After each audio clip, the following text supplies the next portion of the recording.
Are you still there? Yes. Oh, I need my volume up. There we go. I don't turn that volume down.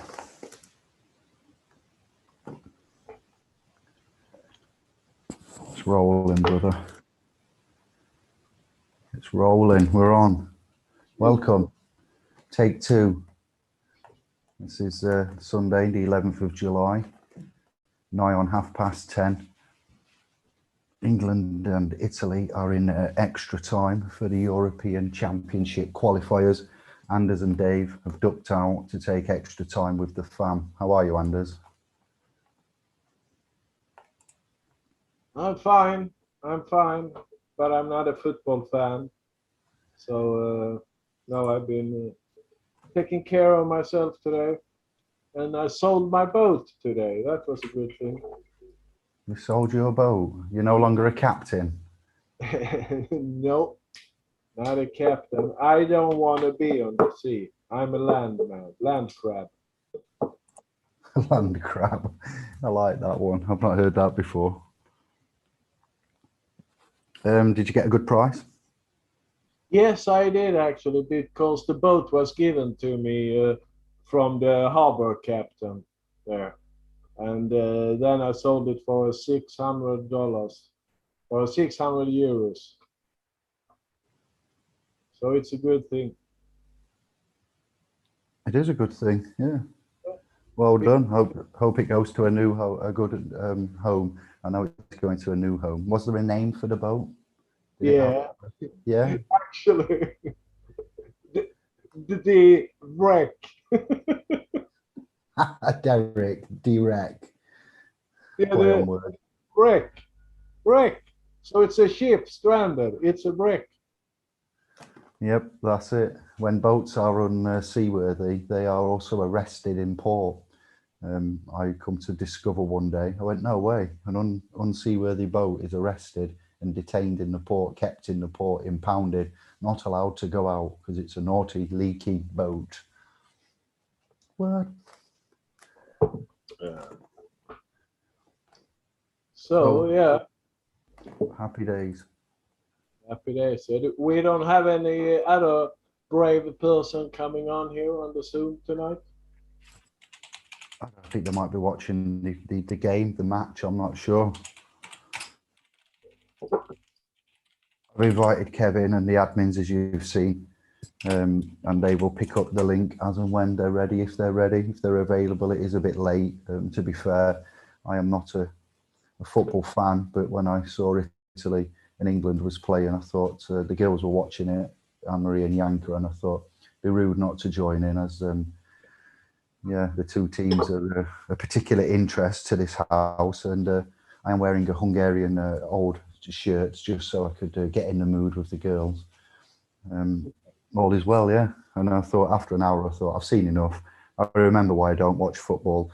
They're very good actors. They all fall down, don't they? Very well. If you paid me all that money to kick a ball, I'm sure I'd be making sure I got a goal, and that the performance was there.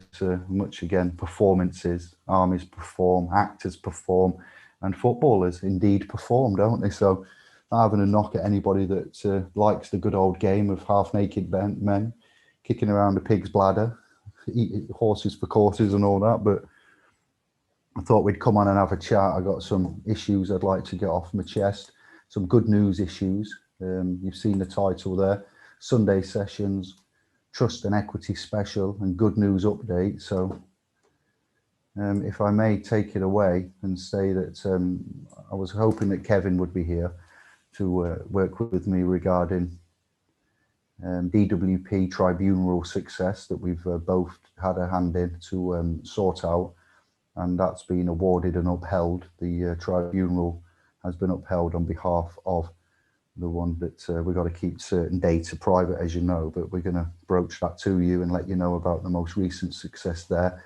and the issues surrounding that. We've had one of our close family that we're all in touch with, the admins on Telegram, and Kevin and I, regarding interactions and family business that we'd like to talk about with you all regarding why we would recommend go into the areas that we do with conditional acceptances, police, social services, all private corporations, as you know, offering to contract with us, no orders, no warrants and things like this, or court orders, no actual inherent authority, applied authority with this, but they are looking to see if they can. And we've had good results on that, as you're privy to, Anders, but as they're not here and we haven't discussed that, we might leave that till another time. Okay, there's somebody at the door. 1 minute. Let's let them in. It might be Sister Claire. Knock, knock. Hello and good evening, Claire. Would you like to say hello? Here comes Florence Nightingale. Florence Nightingale. Good evening. Florence. How you guys doing? You're fine, just fine here. How are you, Claire? Yeah. It's nice to have my man back out of hospital. Oh, good news then. That's yeah, a bonus to say the least. I know someone that's recently gone in there that we're helping, one of the private supporters that we have, and worrying times, aren't they? So thank you for letting us know, and hope they stay out. Yeah, thank you. Welcome to the 16 that are watching now. I will give a shout out to one and all that's in. I believe we have Stephen, Simon, Barnster, Mark, Steve R, Anne, Mr. Dav. Welcome. They're the ones that have made themselves known. You see the title, Sunday Sessions, Trust and Equity Special and Good News Update. I've got a mixed bag for you. I've got a document I want to share. We've got some guides and workshops we'd like to promote. You've asked, many have asked for us to do something in the form of education, tangible, articulate, trust and equity. So I've prepared some words to bring to you to help you out, to initialize you, orientate you into why we do what we do, why we conditionally accept, why we use GDPR, Data Protection Act, conditional acceptance, why we practice what we practice or execute the deeds that we execute. I've got a letter shared by somebody who wants to remain private regarding a missed appointment at a hospital for a daughter that then had a letter from the GP, and the GP has said that there could be a potential safeguarding concern for the fact that the daughter has missed a hospital appointment, the first ever missed appointment at a hospital, and the hospital's reported back to the GP. The GP's reported back to the family home and said that they recognised there was a missed appointment at the hospital, and now the family have got to report into the GP and prove that there was a valid reason for the missing of an appointment, and there is no potential safeguarding concern. So I'm going to share that letter with you. It's been redacted, but that leads me on to the trust and equity special, why we look at powers of attorney, why we protect the biological estate, why we take the preventative measures from common law, moving to equitable private trust law measures with regards to assigned powers of attorney, and the effectiveness of that, taking things away from the state. You'd argue that there's a limitation on that, David, and the state can step in if they deem, yes, they can, and the police can step in, and so can the state if they deem, but you can, you know, take this or leave it. You can try to protect, or you can remain unprotected, public, and as pair rents, you know, the pair that rent, or you can try to correct relationships. So I don't know if Claire's got anything she might want to share with the time as it is, getting on for twilight soon. And you don't have to, Claire. I don't know if you know what I'm on about, but your friend or anything you've got to say, reference interactions with state contracts, offers, you can keep quiet, or you can say no, and I will move on. Yeah, no, I'll happily share. Can you hear me okay? Yes, we can. Yeah, I think it's worth noting that there seems to be a set way of working where when you try and hold a boundary or ask clarifying questions, you're deemed obstructive, difficult, and so I think it's important that people are aware of that, because it's as if they kind of want to set you up and lead you into something, whether it's deliberate. I'm not sure. I've had a safeguarding alert done with regards to me and my family.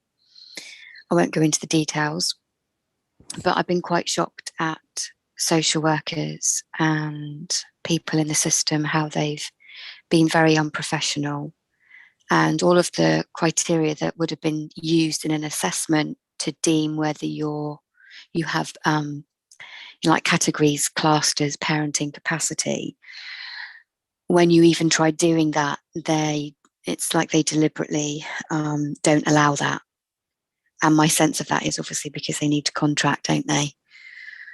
By consent, that's what we say. We're governed by consent. So there is a consensual element there that we need, unless there is force by an order, a judge, a writ, an actual care act, an order for, a warrant for arrest and things, a section of some kind, a section order, then it's by consent, like a vampire. Not like a vampire, but kind of like a vampire in many ways. They can only come in and interlope if they're invited, if you volunteer, if we volunteer. So that's something to consider there. So you've got some. But one of the things that they do when they do a safeguarding is when they write to the GP. So there's certain criteria where social services and people like that can write and request information from the GP, and they have to provide it under this particular legislation. And the things that they look for are missed appointments, missed vaccinations. Those are red flags with regards to neglect and things like that. So those are the things that they look for to see whether they deem you as a worthy enough pair to rent your offspring. That was one thing that the practice manager of my GP surgery let me know. That's what they get. That's what they share. Yes, it's a system where we are here. Let's just stop it a minute. We're here and we do what we do because we recognise that there are fundamental systemic errors within this archaic Philistine system of legal and social and banking infrastructure that we see around us. What do I mean by that? For those that need it simplifying, the police are a great bunch of we'll say constables and officers in general, but they have been caught with institutionalised racism in their forces on more than one occasion. Manchester police have been in the news recently for the failure of reporting crimes and basically putting them in the bin and disregarding them. The police were called into question with regards to Stephen Lawrence and Lady Lawrence and all of that business there in inequality, ineffectiveness, in a general sense, heinous, to say the least. They were also called into question with the News of the World scandal and the reporters. So there's a lot that we can articulate without trying to grind an axe. What we're saying is we've got a lot of tangible public domain and independent investigations and inquiries into certain areas, and that's the police in general. Nobody's perfect, nobody's a saint, but when they're appointed in office under the commissioners and ministers and secretaries, they're answerable for their actions. Then we look at the social sector and the care system and the independent inquiries into that, and the report that's on the homepage of SPLS Pro and elsewhere, and other reports that say things like the care system is an old dilapidated system that's like a Jenga block, a tower, a block of Jenga held together with sellotape. And they are another great bunch of family members, to say the least, but they are often found vexatious, stressful, overworked, underpaid, undermanaged. It's kind of everything is crumbling and falling around us. Everything's being held together, with bits of blue tack and sellotape. The criminal justice system has been called into account with the postmasters and the postmaster general scandal, and the way that the post office handled that, the way that the High Court has been called in to the biggest inquiry and inquiry with regards to that, and what's come out of that, with the poor postmasters being labelled as thieves. We've got the Lord Chief Justice stepping in with regards to double child rapists and murderers being released and back into the community. So I could go on for hours. We've got the BCCI banking scandals and the scandals within the Bank of England and all of the embezzlement that Hancock's been caught doing, WhatsApping and offering contracts to neighbours that run pubs that have got, so it just goes on. So that's why we're here and we're having this chat, and why we have initialised what we initialise, and why we protect, because we've lost trust, we've lost confidence, and we've got more mud to throw than the Farmer John's got in his field. So these are the reasons why we are not being aggressive in any way. We're not being vexatious. We're just simply bringing news to those that may have forgotten the news, because it's that common and that often. It's that, we're... I think that there seems to be, it's guilty until proven innocent now. So they come with the predisposed view that everybody's bad, and their attempts to provoke you into an argument, to a response, I hear quite often.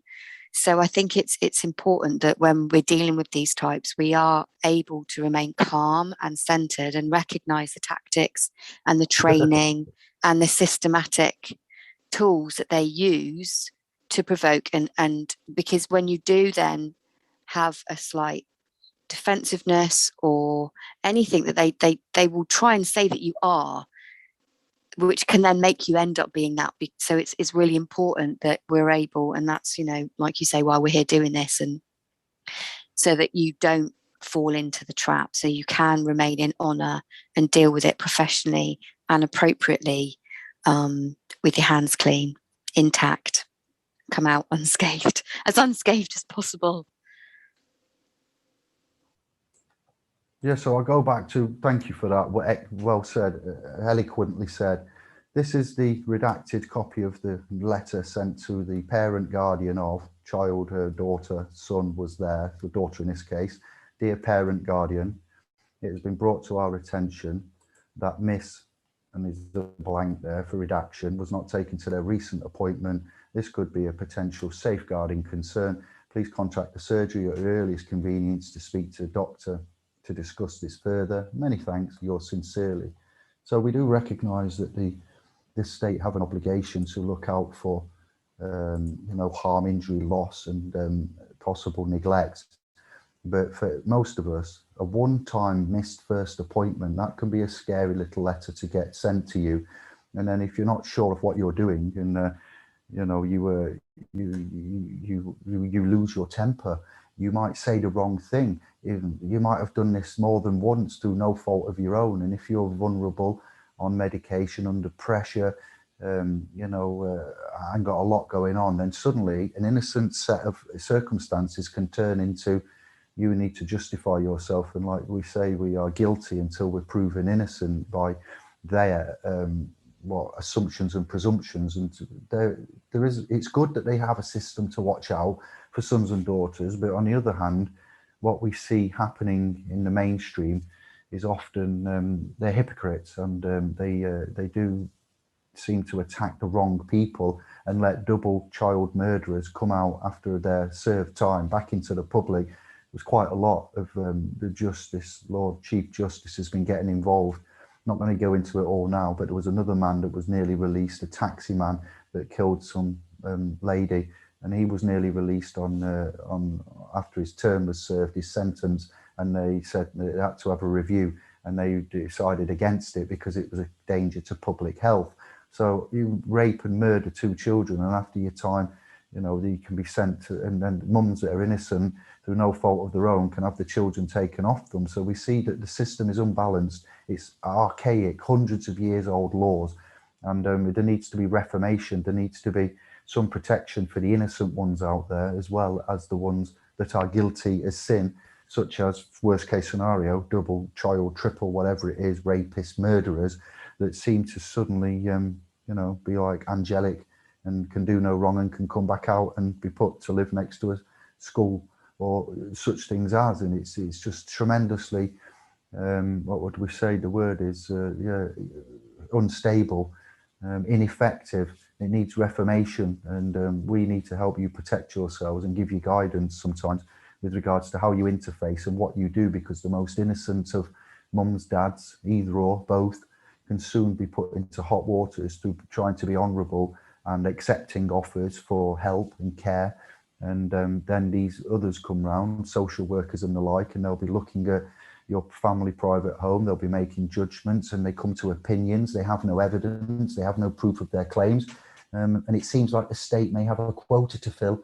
And, you know, with regards to putting children in care, this is business, and it's big business, because they charge, you know, they charge money, they get contracts. It's all under the guise of care, but they make money from it at the same time. I yield. And they also escalate, in my from what, as depending on why you've been flagged as a potential risk, there's different criteria under the Children's Act. So, for instance, if I don't know, 14-year-old was caught shoplifting and that's a crime, that's classed as a Section 17, which is a child in need. But they don't do Section 17s. They escalate it to the highest, which is a Section 47, which is a child considered at risk of harm, significant harm. So it's in having significant harm or at risk of significant harm. And the reason why they do that is because if parents say no on a Section 17 that the child isn't in need, they end up having to escalate it to get involvement. I've had that from personal experience. That's what was explained to me. So that's quite shocking, the amount of stress that they put people through, and they just escalate it so that they can get a foot in the door. Exactly, yeah. This is it. So we would say that you need to be careful with your interactions there. There are certain preventative measures that one can take, especially if you are a single mum or a single dad, and you've got the sole responsibility. You're a residential parent, and you need to. And even if you're mum and dad, and you're not at the same geographical address, and you're split up, then you can put paperwork into place to assign one another or members of the family to be stepping in to help out regarding the care and attention that is needed regarding looking at the family affairs if mum is taken away or dad is taken away, whichever is the resident parent, and then there is nothing in place, then the state step in to resume that care and take over the nanny state, and they will do their best, as they say, but their best is often, you know, quite just shocking is the word, and that's not to besmirch or slander anybody in the system, but most are up against a brick wall. They're not happy. The police have report, you know, inquiries have reported certain things. Social care have reported certain things. There's been things in the news which are too many and various across the decades to bring up. And what I just had shown on the screen there was one of the news. I'm going through the news articles of the front page stories that what we've got, which you may find interesting there. So social care was the last screen I showed you, and a report there. And thank you for sharing that, Claire. It's vitally important that we look at assigning these powers of attorney. Godmum, godparents, and things like that can be brought into play to look to protect.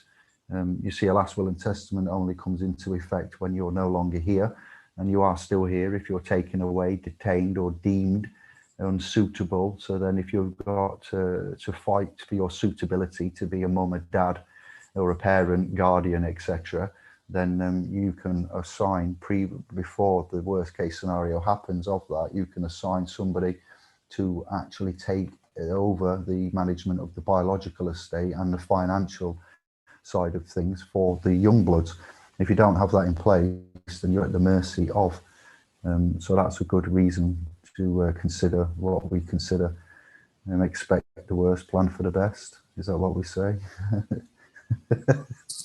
Yeah, I think it's also worth realizing as well about having things recorded, or you know, whether it's audio or video,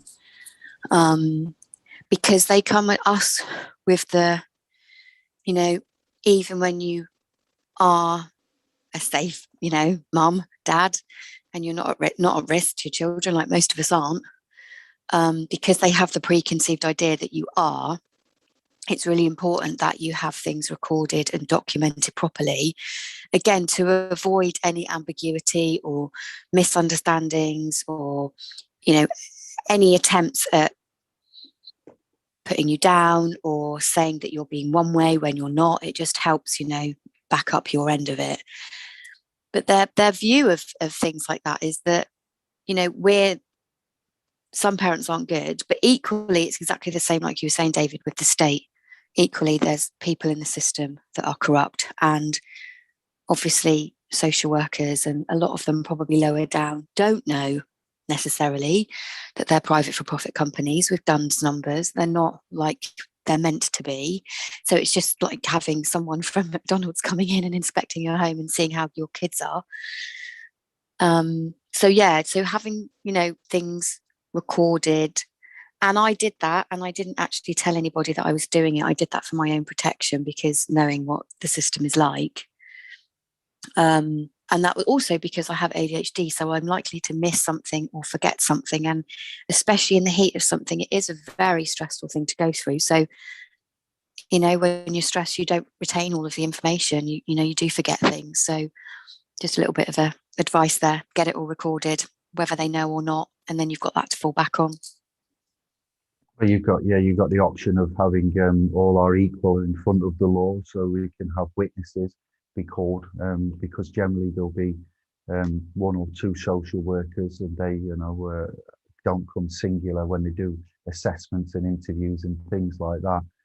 We would require that we have witnesses to that, and in a formal venue rather than it being at home.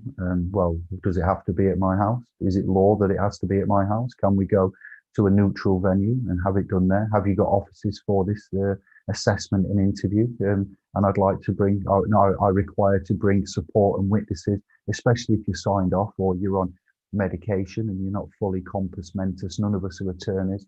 None of us are legally trained, you know, so we need to know the parameters and the rights, those that fail to assert their rights, you know, how the rest goes. So they aren't legally trained. They're not attorneys in the social care system. The police aren't really legally trained. They're not attorneys. That's why we have attorneys, lawyers and barristers for that job. The police are policy enforcers, even the detective, police constable or police constable themselves, you know, aside from officers.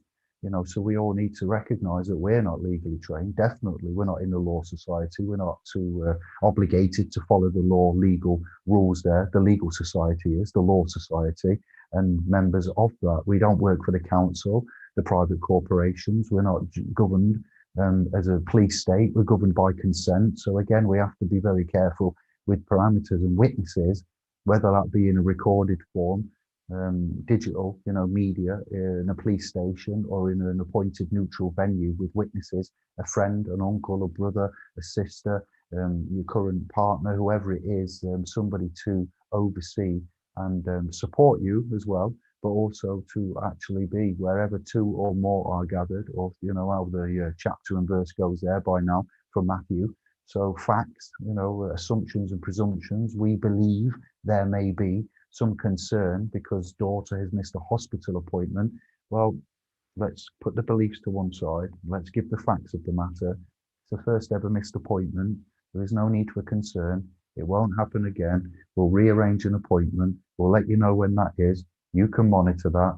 And after you're satisfied, you know, and this is all by consent in this stage, but if you've had this happen to you 2 or 3 times, they will be forced to step in using the force of law, which is under the rule of law. So we have to then look to help much like a conditional acceptance that we are, looking at rolling out. We've got a tried and tested way of dealing with claims that are put upon us, and the tried and tested way is regards to the conditional acceptances that we look at, and why we look at those and how we look at those. You can accept the claims, you can deny the claims, or you can conditionally accept them. So you're finding out quite a lot about how to handle these. Those that make the claim are obliged to provide the material facts of the matter, and they carry the burden of proof. We put the liability back on the claimant now. We ask for proofs of, and we've got rather good at doing that, haven't we? So we use GDPR, DPA, Financial Conduct Authority, the Office of Fair Trading, that the Financial Conduct Authority has under its remit, even though the OFT has been dissolved. So it's all food for thought, sovereigns, initiates, and mums and dads. Go on, Claire. And I think it's also just, well, like, that letter. Can you read it again? It's actually been closed down, but I can get it back up, yeah. I can get it back up in just a jiffy.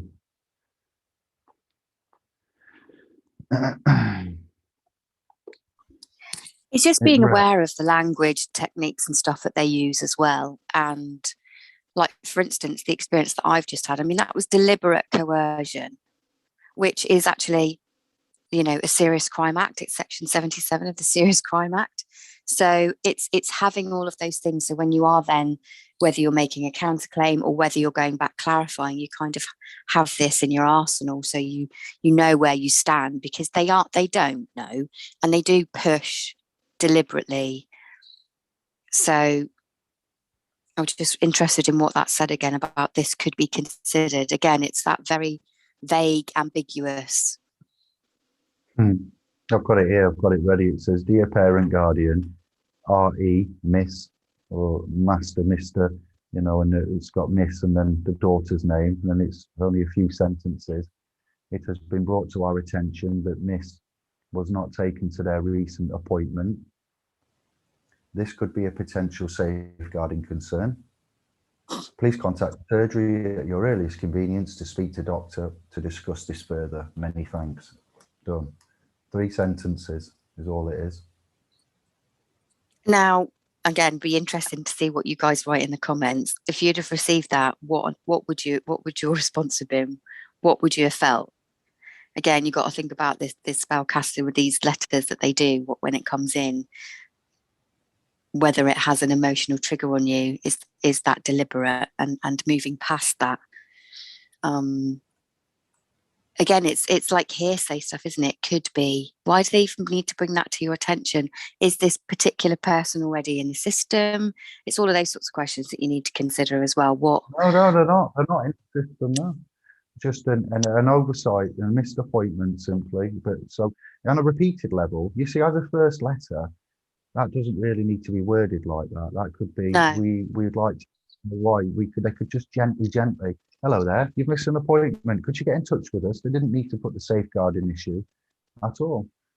They could have just said, "We'd like to speak to you regarding a missed appointment. Please get in touch with the surgery." But they didn't. They said, "This could be a potential safeguarding issue. We'd like to speak to you, get in touch." So that's then, like you say, the emotional trigger. And some that don't speak English as their first common tongue, that don't command English, wouldn't know what that means necessarily, and they'd have to find out, what does safeguarding mean, and then bless up. So yeah, it's quite daunting. It's quite insidious, shocking though, isn't it? Really, it's shocking, really, where things are going. It is. Can I just come in with something? We can say good evening to Kevin. What was the final score, brother?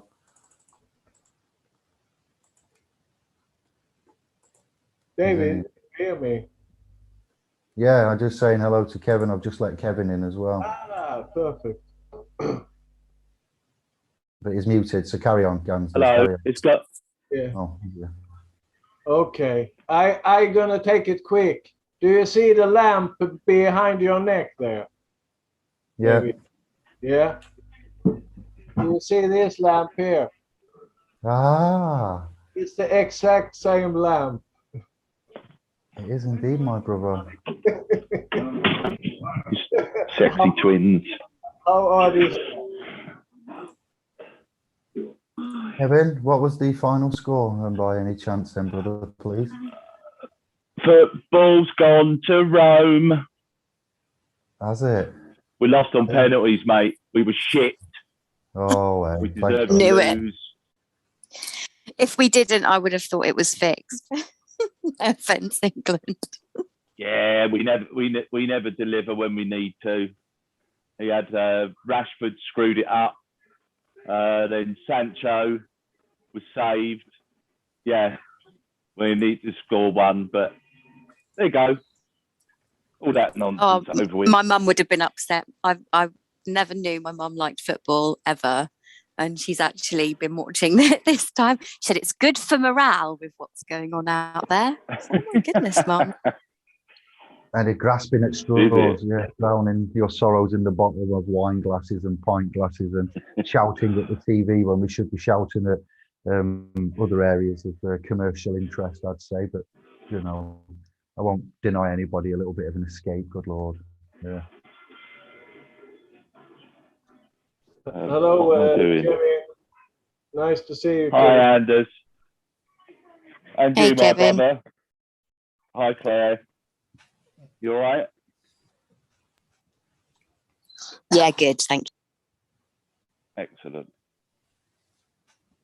Right, Just where am I tie going? up on conditional acceptances. You see, for a contract or an agreement that would be regulated under English law to be formed lawfully or legally, both of them, there are 8 essential elements to them in general. There must be, say, an offer, which we generally get. We get then the option of an acceptance, but that's not to say yes, that's not to say no. That's why we conditionally accept. Then you've got to have sufficient consideration.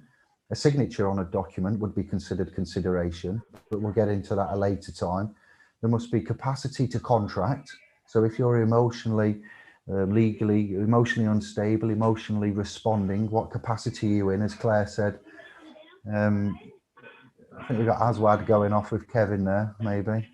If you're emotional, sorry, I'll shut up. You're not in a great state of mind, angry, fragmented. If you're drunk or self-medicated, like when you get married, is there a capacity to contract when you're signing in front of the registrar and you're blind drunk? So I'll just let Albert in. Then we've got intention to enter legal relations.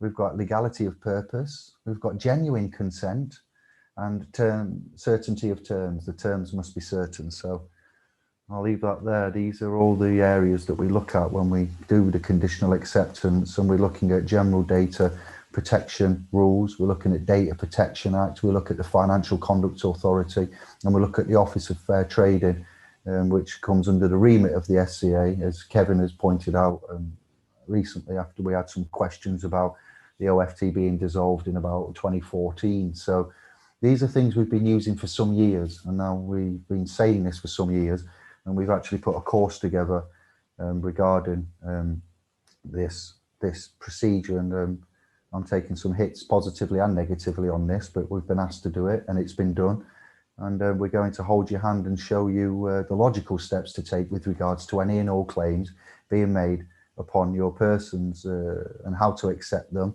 how to require proofs and authority, how to use the SAR and GDPR, how to use a Section 10 of the Data Protection Act on said company to get them to stop processing data until they prove legitimate interest, and also to implement a fee schedule and move forward with regards to enforcement of rights. We can do this internationally as well. This isn't just for Anglo, England, the UK, GB, whatever you want to call it, all of that malarkey. This is international. GDPR is international.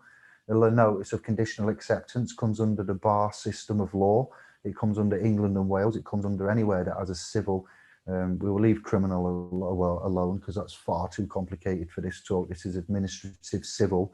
They all recognise the conditional acceptances. The practices of English law has been exported around the world. So the principal and the agent is mostly Courts of equity exist everywhere around the world. So I'm going to leave it there. I've said enough. But you've also got actually the international remits that we've looked at.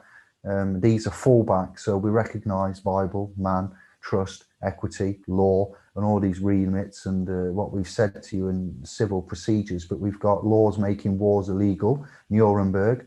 We've got UN charters. We've got principles of international law.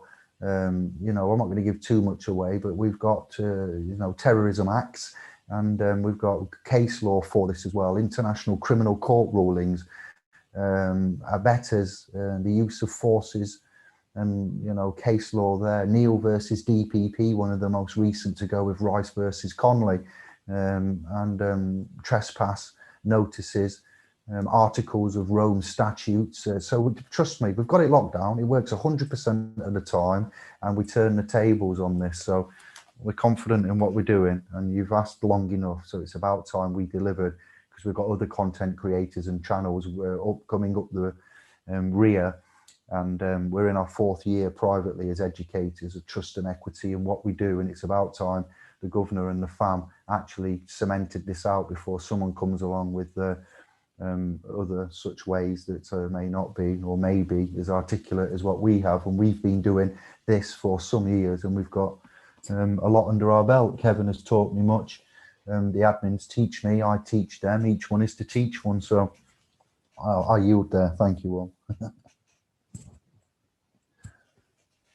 Comments, please.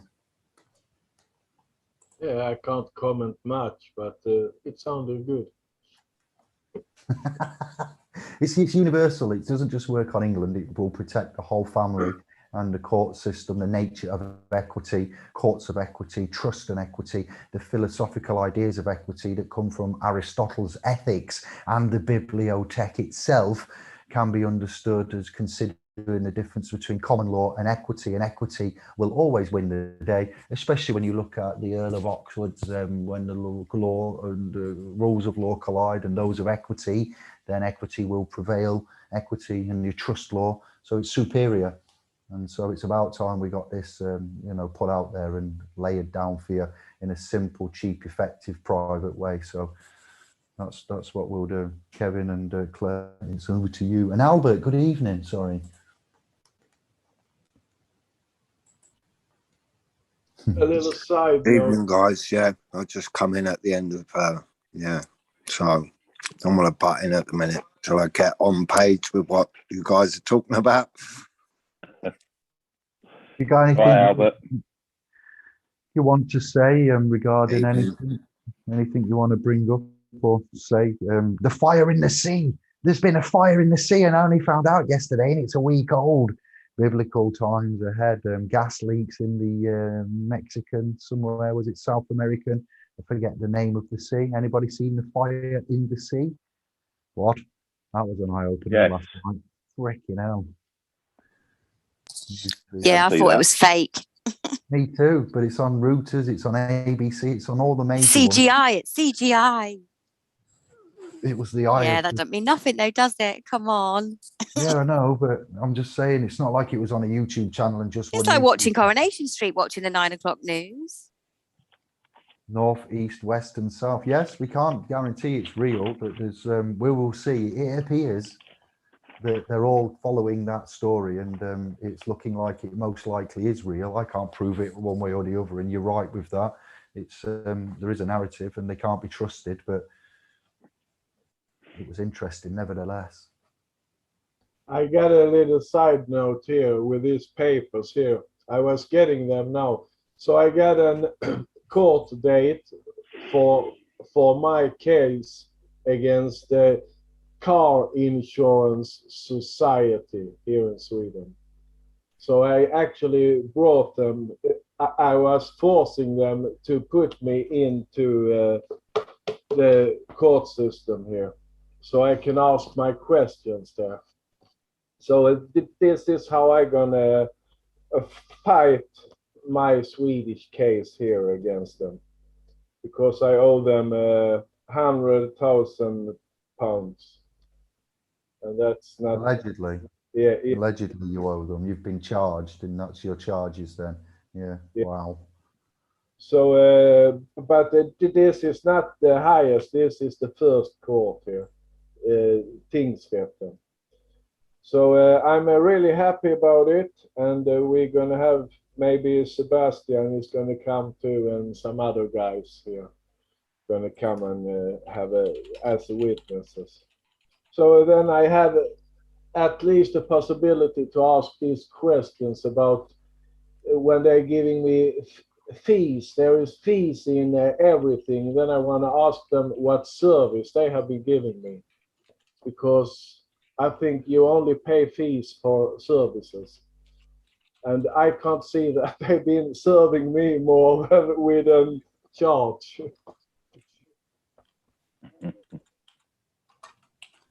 Yeah. So that's on the 22nd of September. So I'm going to go to the court. So that's it. So then we know more later on. Well done for presenting and how you're doing it, and to have your day in court, the rights to face your accuser, the rights to audience, and you're not just rolling over. Sometimes going to these places is detrimental. Sometimes you can do it with the paperwork, but in your instance, it may be, as it's administrative and their financial charges, no harm to go down there and look them in the eye and hold them to account, and get the facts of the matter out and see if there's anything you can do there. Yeah, that's the only thing I can do here, you know, and I enjoy it, because like I said, even if they're gonna do it for their favor, then I'm still gonna have this, that they take away all the debts for me. So it's gonna be gone anyway, you know. Oh yeah. Yeah, but I still have this chance to ask these specific questions about everything. If they are really in insurance, my car, because it is like this here in Sweden. If you don't pay the car insurance to an insurance company, then this is like an organization that the insurance company has been starting up. So starting up, it's a law here in Sweden that it has to be so. So all the insurance companies, they have a share in this or organization, society. So oh, I forgot where I were now. I lost the thread here. You was explaining about the policy of Sweden, that if a vehicle or car or horse isn't Yes. insured, then the insurance companies automatically insure. You haven't consented or asked for it, but now you're liable. Yeah, but the thing is that they are taking a fee that is 10 times higher, you know. So it's enormous money. And then I wonder, where is those insurance paper? Because they have to insure that car, and I never see that insurance number on it. And who have they been doing their insurance in their turn, like to Lloyd's or something? So there must be an insurance, and if it's not, then they don't have the right to take out those money, because by law a car has to be insured, and then it is their duty to insure it. But I think they are tricking us. So I don't think there is any insurance on the car, only that they pay out if something happens. But it's not. Oh, like the police have over here. With the police have that, I believe it's called a sleeping policy. It could be. When it comes into effect when they have an accident. Otherwise, it stays nominal. But every time there's an accident, then it comes in and it becomes live, if you like, or awake because it's sleeping. So we have sleeping policemen in the road, known as speed humps. We have sleepers at the end of train tracks, and we have sleeping policies as well. We have sleeping silent partners. In fact, no, it's not sleeping, but it's incredible, isn't it? You didn't contract, you didn't consent, you didn't ask for it. It's forced upon you by the Swedish legislation and government, common law, public, and then you have to then be answerable for that. So if you've neglected to update a vehicle, you've scrapped it or something, or you've sold it on and the paperwork hasn't been done, or it's not even on the road, it will be insured and you will be charged. Amazing. Sounds great. A way of printing your own money to me. Yes, that's true. And the thing is that you can't drive with a car that is not taxed or being going to MOT. Is that the name when they are checking the cars? Yeah. Yeah. So my cars, they was never MOT'd, never taxed, and never used on the road either, you know. So I don't see any reason why I have to pay any insurance, because it's not legal to drive the car if it's not MOT'd or taxed. So yeah,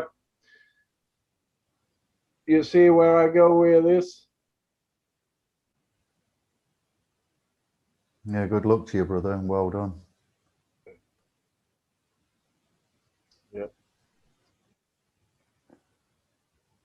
I want to say that anybody that's here that's waiting for me to broach the subject of Craig Gumshoe Sleuth Wetton, that will be done towards the end. We're just not letting that dominate. It's not really important, but it is a current topic that we'll go into. I'm letting the panel, the guests here, have their say and interact with you. I'm looking at the room. We will broach that, and I will go through what is what and what I know, and hopefully I might get some backing in the form of witness testimony from Kevin regarding the recent video he's done. So don't think that I'm purposely diverting from that. That's a subject that's going to be discussed in a bit. So if you're on the replay, you can skip forward of this if that's all you're here for. And if you're live, I'm sorry you're going to have to wait. And good evening to Simon, who's just joined.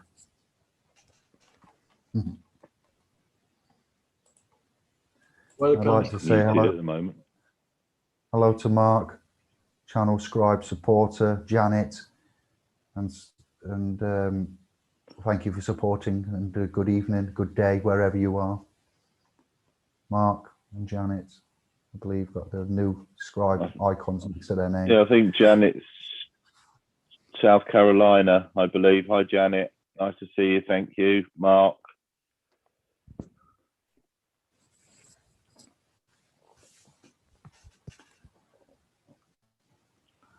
What else was I going to go into?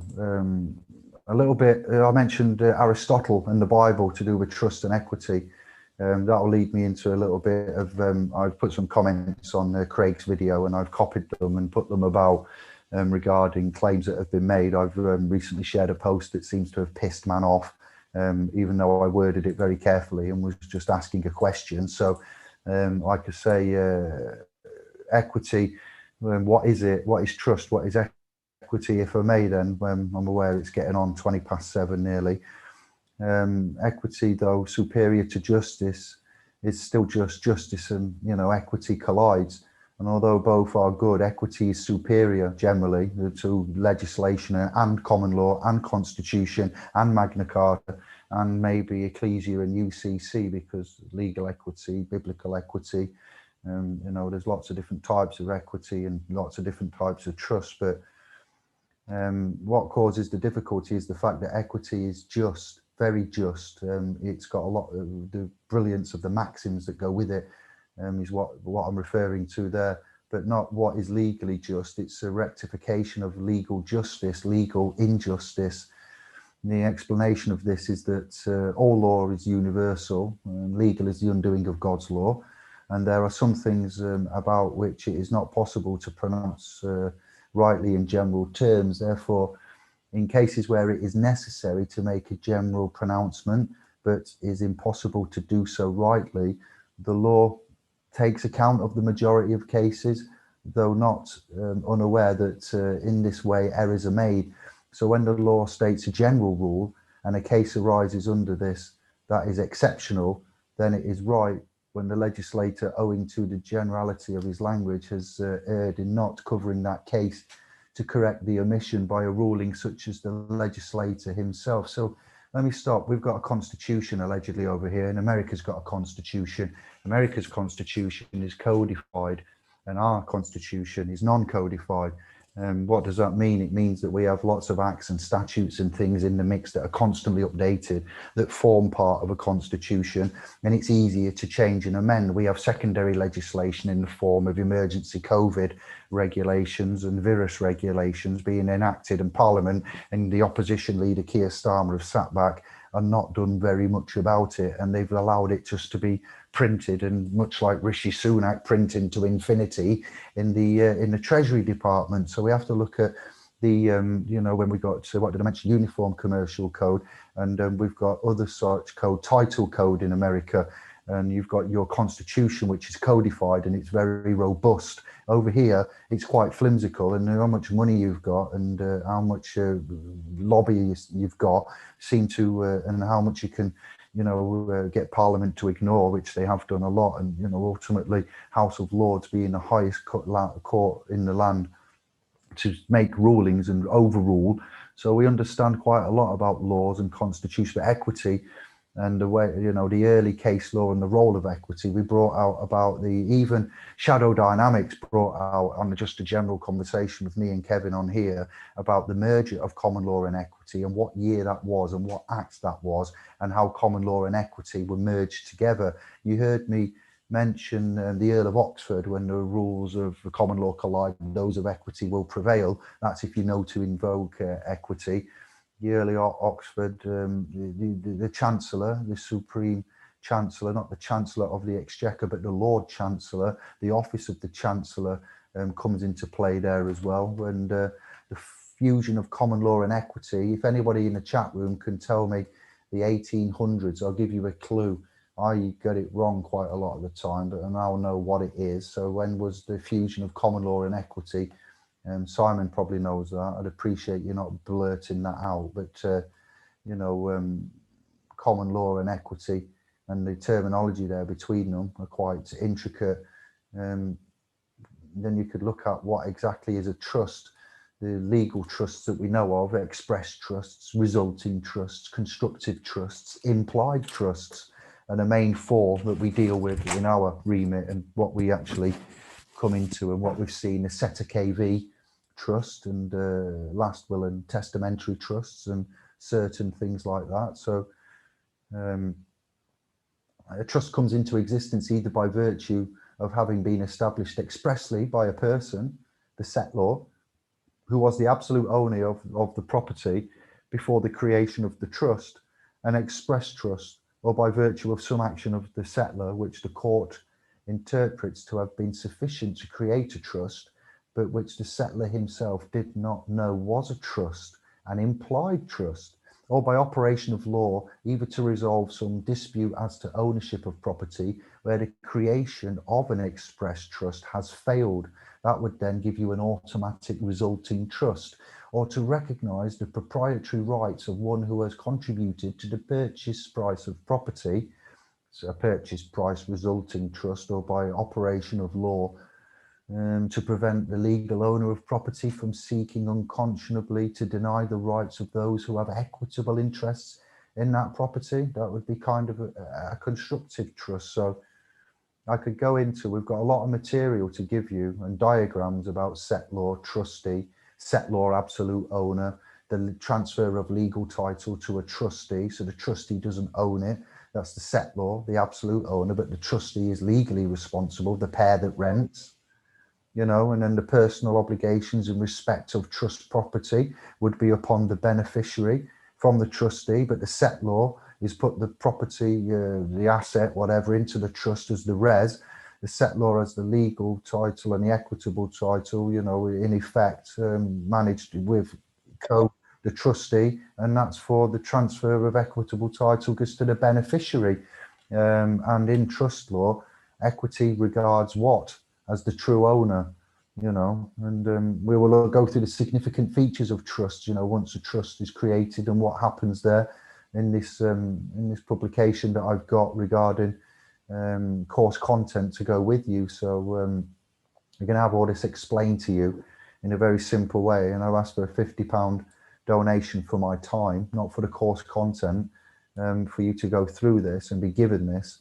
And I believe that you're going to love it. And after this has been done, nobody should have many questions about trusts. And you will actually have lots, but you'll have less than you did have, and it will become a lot more clearer, and it will be done concisely and articulately, alongside the other guide and workshop that I've put together, which is to do with the initial previous part of the conversation, the conditional acceptances, and why we do that and how we do that. So I'll leave it there and yield for a bit and let the guests speak.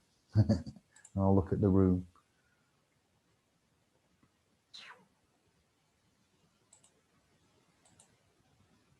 Hello. Everyone's muted. Hello. Hello. Just opening doors and letting beasts in and out.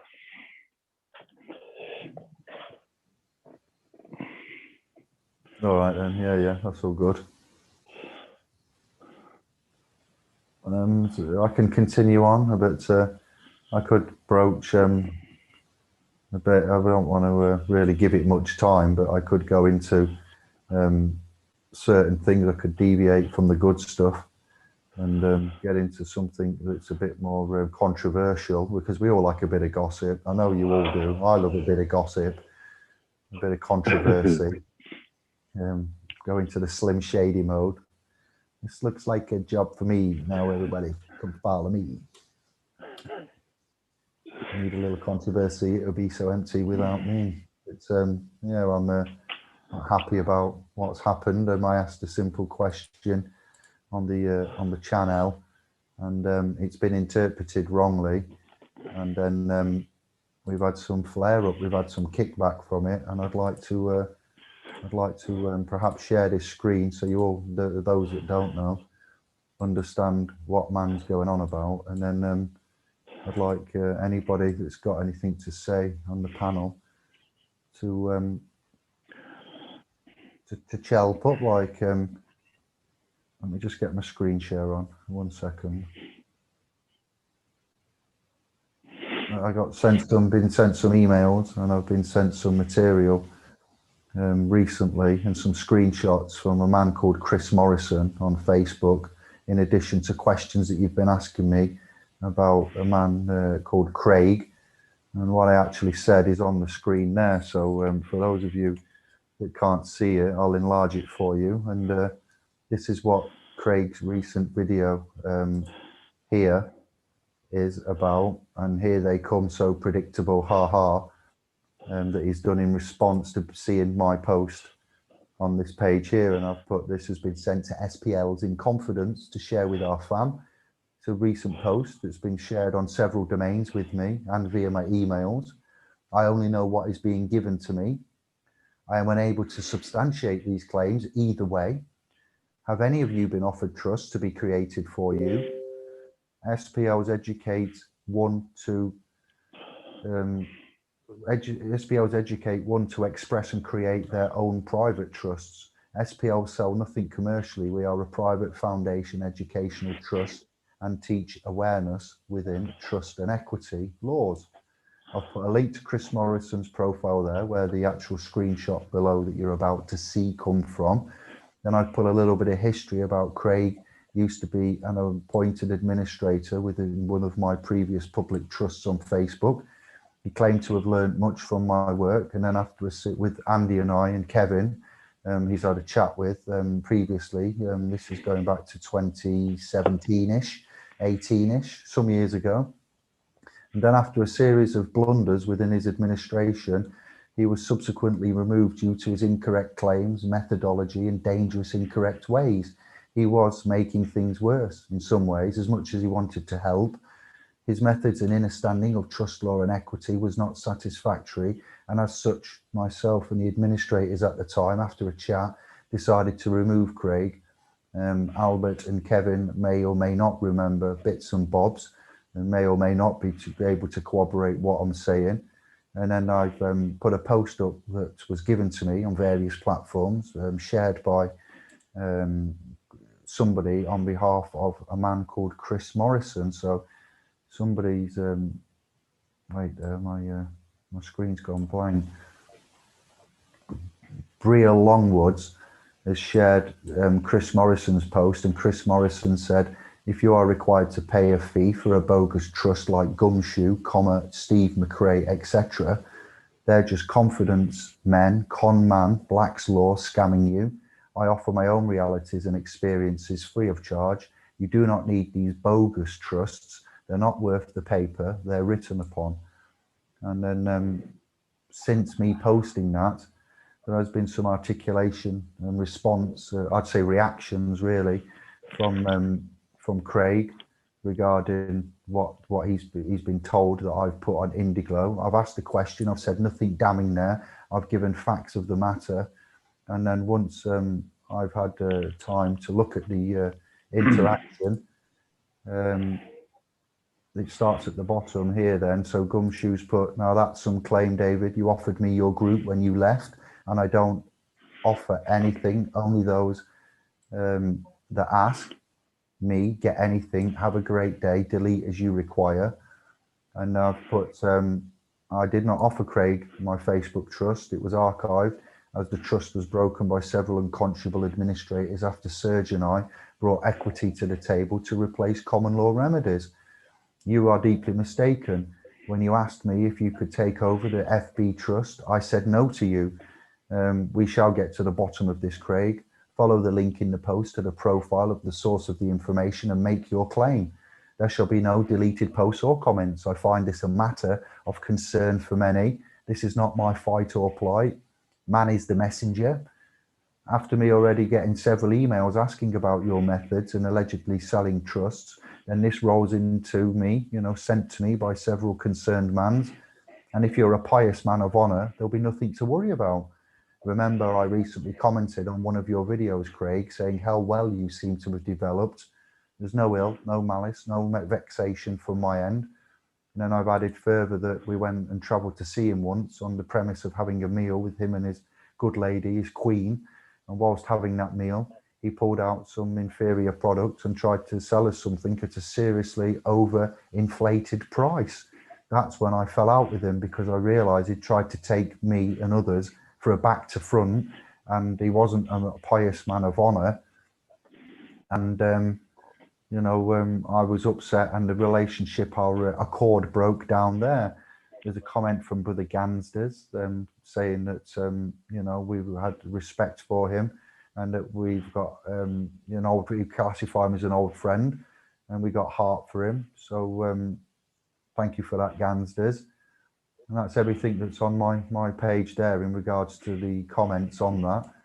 And then I've gone to his video, and I've watched this video that's on the screen for you in just a moment, a 6-minute video. And I've put a comment on there letting him know that I want to these 6 points.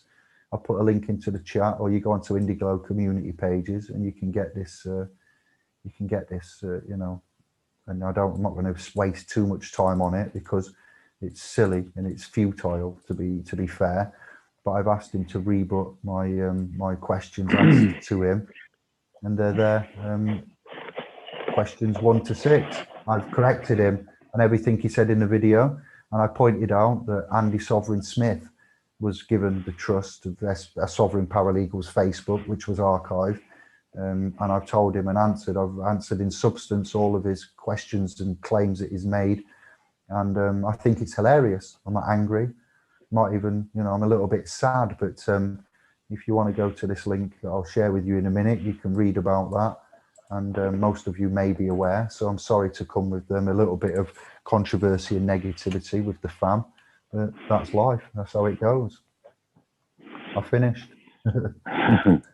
Well, the thing that's not concerned me most is the post you put up with the comment from Chris Morrison, or whatever his name is. There was no claims or vexation or nastiness. in what you put up, it was a simple question. So I'm just a bit amazed that it's gone instantly into that being a personal attack, which it clearly wasn't. So that's a bit, perturbing. I don't know why it's gone there so quick. I say there's nothing in that part that was aimed at anybody or questioning anybody's intentions or anything. It was a post that somebody else had supplied, or a few others had supplied. And you quite rightly just sort of said, anybody been offered anything? But there was no attack of any description whatsoever. So yeah, I'm just a little bit dismayed at that. I don't know why it's gone there so quickly, because if you look back at the original post and everything, it's clearly no attack there. I don't know if that's how he's perceived it. You know, there was no taking the piss. There was nothing. It was just straightforward. Has anybody heard anything about this? Anybody been offered anything to sort of corroborate it? You said you couldn't confirm or deny. So nobody was going in there shouting and screaming. I don't know. It's just, there's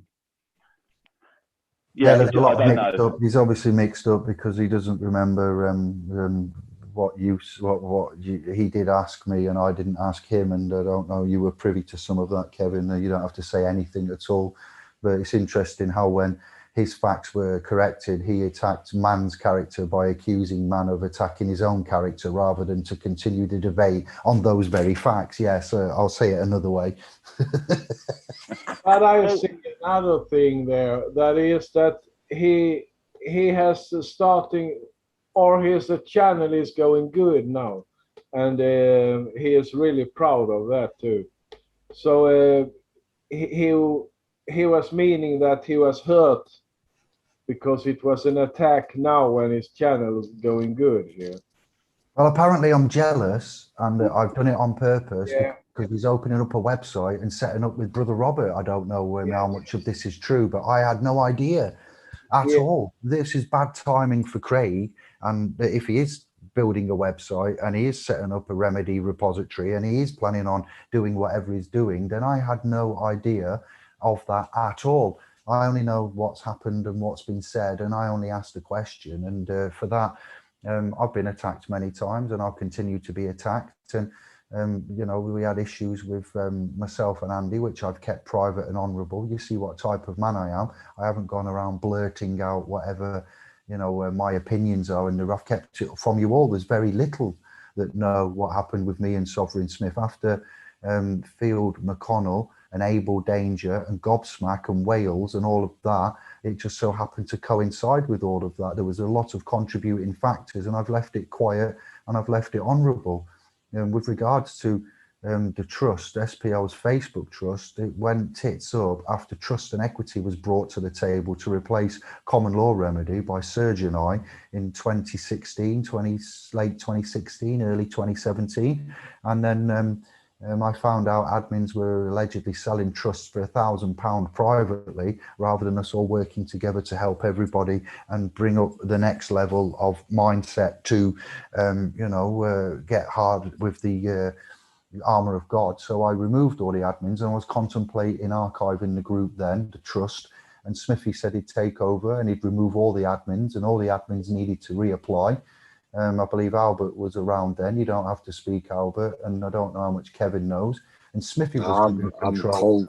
I got my opinion. I speak to Craig, whatever. Well, in fact, I spoke to him today to put him straight, because obviously I was in the group, see what was posted, see the cheeky comment you laid. Oh, I wonder how much he's charging. And that was it. Like, so I don't know who's gone back tittle-tattling, because if anyone really should hold their hand up, I think it's me, because me and Craig did have history before, and I stood down as an admin because he was just kind of, you know, like take my way or the highway, and kind of like a bully boy thing. Like if you didn't meet up, then you weren't allowed into the group. And I just thought it was quite over the top, you know. you can't critique someone by a profile and if they've got posts on there or whatever. So that's hence why I stood down and I stood back. And, you know, at the end of the day, that was it. So I've told Craig to his face, I think he's a twat. So, but that was then, that was back then. So I have brought it up when someone's posted a video, like, but I hold my hands up. Do you know what I mean? So if anyone should be scorned for anything, it should be me. So, yeah. Yeah, I wasn't. I was obviously in the group. I wasn't admin when everybody got removed at that time. I came in after that because that was all prior to Oxford and everything, wasn't it? Well, prior to that, before we all had the meeting in Oxford. So no, I wasn't an admin. Well, say I wasn't an admin in the archive group ever. It was this one that this group, when it started, that I've been far more involved with, should we say. Even though I was involved with you on the old group, I wasn't an admin. And I remember the issues with Albert and Craig, nothing to do with me, none of my business, but I'm aware it went on. And the other thing I can say for sure is that when you were talking about archiving the old group, Craig and I we're still mates. We were chatting a lot more then, but we're still friends. I haven't got anything against Craig, you know, which I said just the other week in a video. I was saying, you know, I still talk to him occasionally. I think I've spoken to him once or twice this year, but anyway, what I'm getting to is we approached you. I remember Craig and I, this was just before, or actually, yeah, before Remedy Banter, before we started that up. We came to you and said, let us run the group. So I remember that being said. That's for sure. The two of us came to you about that. And I even remember the reason. One, you didn't want to let us run it because obviously it was still in your name and you held liability, etc., etc. And that was about it, really. So that's my knowledge, really, of the past, shall we say. That's what I recall. But I do recall Craig and I saying, certainly I spoke to you in regards to Craig and I taking it over. And at that point, that wasn't an option that was available. So here we are in the new group. But yeah, you know, I personally haven't got any problem with him. As I say, I can't, it just seems to have been blown out of proportion from what it actually is to what it's being construed as. Seems to be wider than the Golden Gate Bridge at the moment. I don't know why. As I say, I haven't seen any attacks until the attacks. I wouldn't call them attacks. There's words being exchanged, but yeah, I don't really get it. So that's what I know about it all, Dave. And I think you recall. I think I mentioned it to you earlier and said that you remember Craig and I came to you and wanted to take the group over, not take it over, but continue it, because you wanted to step back, etc. And yeah, that's what I recall. To the best of that is my truth, the best of my knowledge. And to mine memory. as well. Yeah, and to mine as well. Thank you for both of you for sharing what you want to share. You're your own men. You say what you want. You're not controlled by me. I'm not a puppet master. And yeah, it has got blown out of context. And I think he's reacted instead of responded. And the fact that he's about to launch a website and probably go into some kind of unison with others, this has come at an incredibly bad time for him. So you can imagine why he would be angry. Whereas we're quite well established. We've got a lot under our belt. We've done a lot. We're not the masters and the leaders in all areas, but we certainly are with regards to quite a lot of areas. We don't often fail, and we always get our required result because we plan it out and we've got experience. That's all it is. And I'm not saying Craig hasn't, but he was an underdog when we was there in some ways, and on Facebook some years ago there. And I said he's developed remarkably well just the other month, and I have no malice and vexation towards him. I was pissed off when he tried to sell us something when we should have been going for a dinner, and he was offering remedy, and it wasn't remedy because it was coming to deadlock, or it was coming to legal estoppel, which is not settlement and closure, which means later down the line. You know, that's what I mean when I say his knowledge and command and using of how we articulated defence and claims and looked for remedy and settlement and closure. Like I said to Simon Docker Dawson, when he came in bragging about water and how he'd got rid of water, and the fact they've got to deadlock and stalemate, legal estoppel, effectively, which means neither party can move, but that's not settlement and closure. And a year or two later, Big Barry comes back trying it on again. So that's all I was saying. With certain things, you can't say it's a remedy when it's an incomplete remedy and it's halfway there and it leads to. There was nothing malicious or derogatory or slanderous or liable in that comment, what I've said, but he's made me more pissed off with what he said by saying I ran away to Hungary when I took somebody else's work, when I contacted Justinian Woodlands and I thanked him for what he'd put in the public domain and in the part of the 3 publications for the Sovereign Masters Guild bronze key competence foundation level, which we gave away for non-profit. It included work from him, which was relevant and articulate. So I put that with what I was doing as well. And he's saying that I stole other people's work and the slander and defamation is made there. It's like, no, because it was referenced when you steal something, it's to take someone else's property and claim it as your own by the very definition in legal land and in common law, our land, to take something that isn't yours and have it as your own. In plain English, I didn't take something that wasn't mine and have it as my own. I redistributed content and I referenced the source and I said it was printed on A4 sheets, Justinian Deception, and reference from, and I emailed and messaged Mark Woodland's Justinian Deception Gloucester channel and said, this is beautiful. This is exactly the bits that Santos didn't mention after chatting with Santos and such work that I did. And I referenced it. So it's not infringement. It's not copyright infringement. It's not anything to do with theft or intellectual property theft because I put who it was from. So again, and the fact he said I ran away to Hungary, I took my wife away for a late dad's funeral, fam. That's what I did.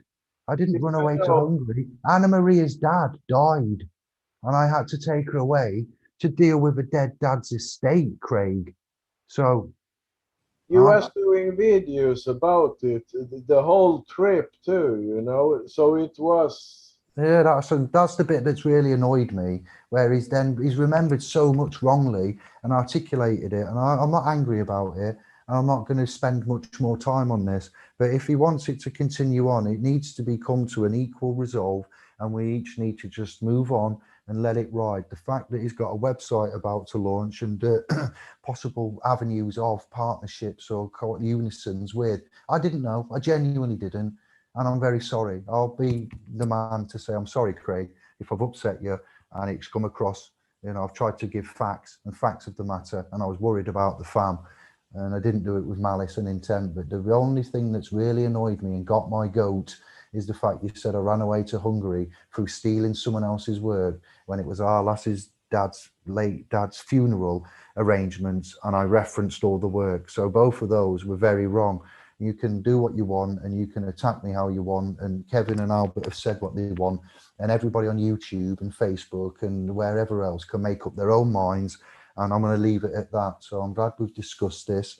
I'm very sorry for the rubbish that it's caused, and I'm upset for all of us in some way, and that's it. I'm finished and I've said my piece. Thank you all. He also, David, he has to look at the guy who said it. What's the guy said it for? That guy's heard something, innit, about trust. And let's face it, we've SPLs has been about a bit. I've followed SPLs for quite some time now, and at the end of the day, there are jokers out there. There are guys out there that play you and take your dough, you know. So that guy maybe once bitten, twice shy, you know. He's got his own reasons for putting out that post, but sharing it, I don't think is like demanding, defamating your character. Do you know what I mean? So you're just making people aware of what's been said as it was passed to you. So I think it's unfair, you know. So, but yeah, good luck to Craig. That's how I feel, Albert. I don't see where it's the proof is there. The absolute proof of what was posted is there, and I just don't know where it's gone to where it is. I don't know how. Yeah, someone's obviously said something, didn't they? Yeah, someone's obviously twisted words. But there's been no claims. Whatever. Yeah, there's been no claims by David. It was literally I've just been past this. Does anybody know anything about it? That was it. There was no malice or anything in it. That's where I'm a bit confused about it all. To be honest with you, I didn't think it needed to go where it's gone. No, and I know. I see it in the group, and I see that David. The only comment he posted really around it was, "Wonder how much they're charging." Yeah, that was it. That, you know what I mean? Yeah, that's not. But surely that would like be part of. Is this true? Yeah. It's ridiculous. Yeah, I did. If you look at the words, I did ask the question, and I wasn't malicious about it at all. And I just said, I will duly follow it up and I have a YouTube channel, I have Telegram groups, we have a private domain, and we have a Facebook public trust, so I can ask people in there and this is what we do. We get to the bottom of things and we help each other out. If I was making mistakes and errors and blunders, then people, and they have done, I've been attacked, and this isn't an attack. This was just a bit of a detective spree mission due to emails and concerns and things that are happening, and people aren't daft, you know, and I don't know what's gone off, which is why I said I cannot substantiate these claims one way or the other. This is what's been given, and so there we go. We're all in the clear now, and I'm glad we've had this chat.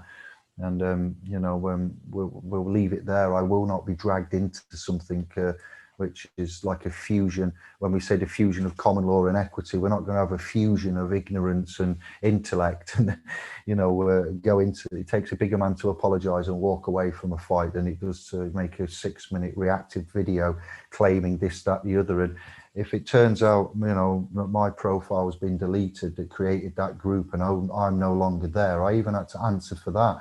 I had to get out of Facebook, and I swore I'd never go back. And I left Facebook for a while, and I deleted the profile that made Sovereign Paralegal. So of course that account isn't there, which he said is where I left it, and I begged him to take it over.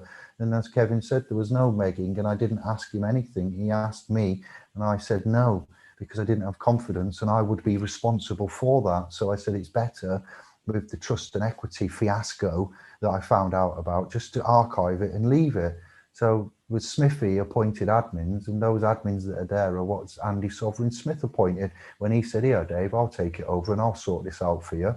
And that's why it is the way it is. And that's why David isn't there. That's why I went to Hungary. And I'm just really like, wow, this is all just, so silly in some ways, but it is what it is, and we've aired our area, two sides to every story, and I have got videos and testimonies that I could use, but I won't. I'll stop there, as I know when to stop, and I'm glad we had this, and I can hopefully think he'll direct to this, and we'll come to an end here, and it is what it is. I can't help it that the timing has how it is, and that probably now explains why he's reacted like the way he has done. So. That's unfortunate, and I knew nothing of it, so I'm sorry for that, Craig. But see it. Yeah, I mean, it is like this. Go on, Anders. Yeah, que bono, who is benefiting here? If this comes up like a fight between you guys, then here's a channel gonna have much more viewers too. I can see it like this. This is just a game to gain new members and make split up. That's how I see it. I don't see it how you start to fight now after all this years, you know, that should be solved, all those things, you know. So I actually think this is like an PR stunt. That's what it is. Could well be. No, I think Oh, what it is. there's no after I such thing. reached out There's to no Craig such thing. today, Wait there. There's no such thing as bad publicity, is what Anders means in English. Then, sorry, go on. Yeah. Yeah. Well, after reaching out to him today, I think it's where you shared that post. Like, that's what it was. He kind of said he expected better of you, David. That's what the gist I got, you know. So, but you know, it's if you pass the post and you're posting it and sharing it innocently, you don't know what's going on behind the scenes. So, you know, so that's where I think he retaliated. So, and then obviously he spoke out of turn, you know. Yeah, that's Which what we is do. uncalled It's for. our job. We share Yeah. posts about when there's questions from the fam, and we've got our trust that we've set up, and we've got well, not millions, but hundreds of private trusts set up between each and every scribe and supporter. The hundreds that are in the .com, the thousands that are on this YouTube channel, the hundreds that are in the Facebook. They expect us to give them answers. They look to us sometimes, say, "Go and find this out. Such and such is worried. They've done this. They've done that. Is this true? What's happening there?" And then I've got all the emails coming in. So I can't, you know, I've had enough of these games. I just go and say, is Steve McRae missing? You know, is John Smith such and such? We just ask the questions. Yeah, we yeah. ask them in a certain way because there's genuine concern and we consider it a matter, an area of concern for all. So I just do my job. I'm just doing my job. And I try to do it, and I try to word it so carefully.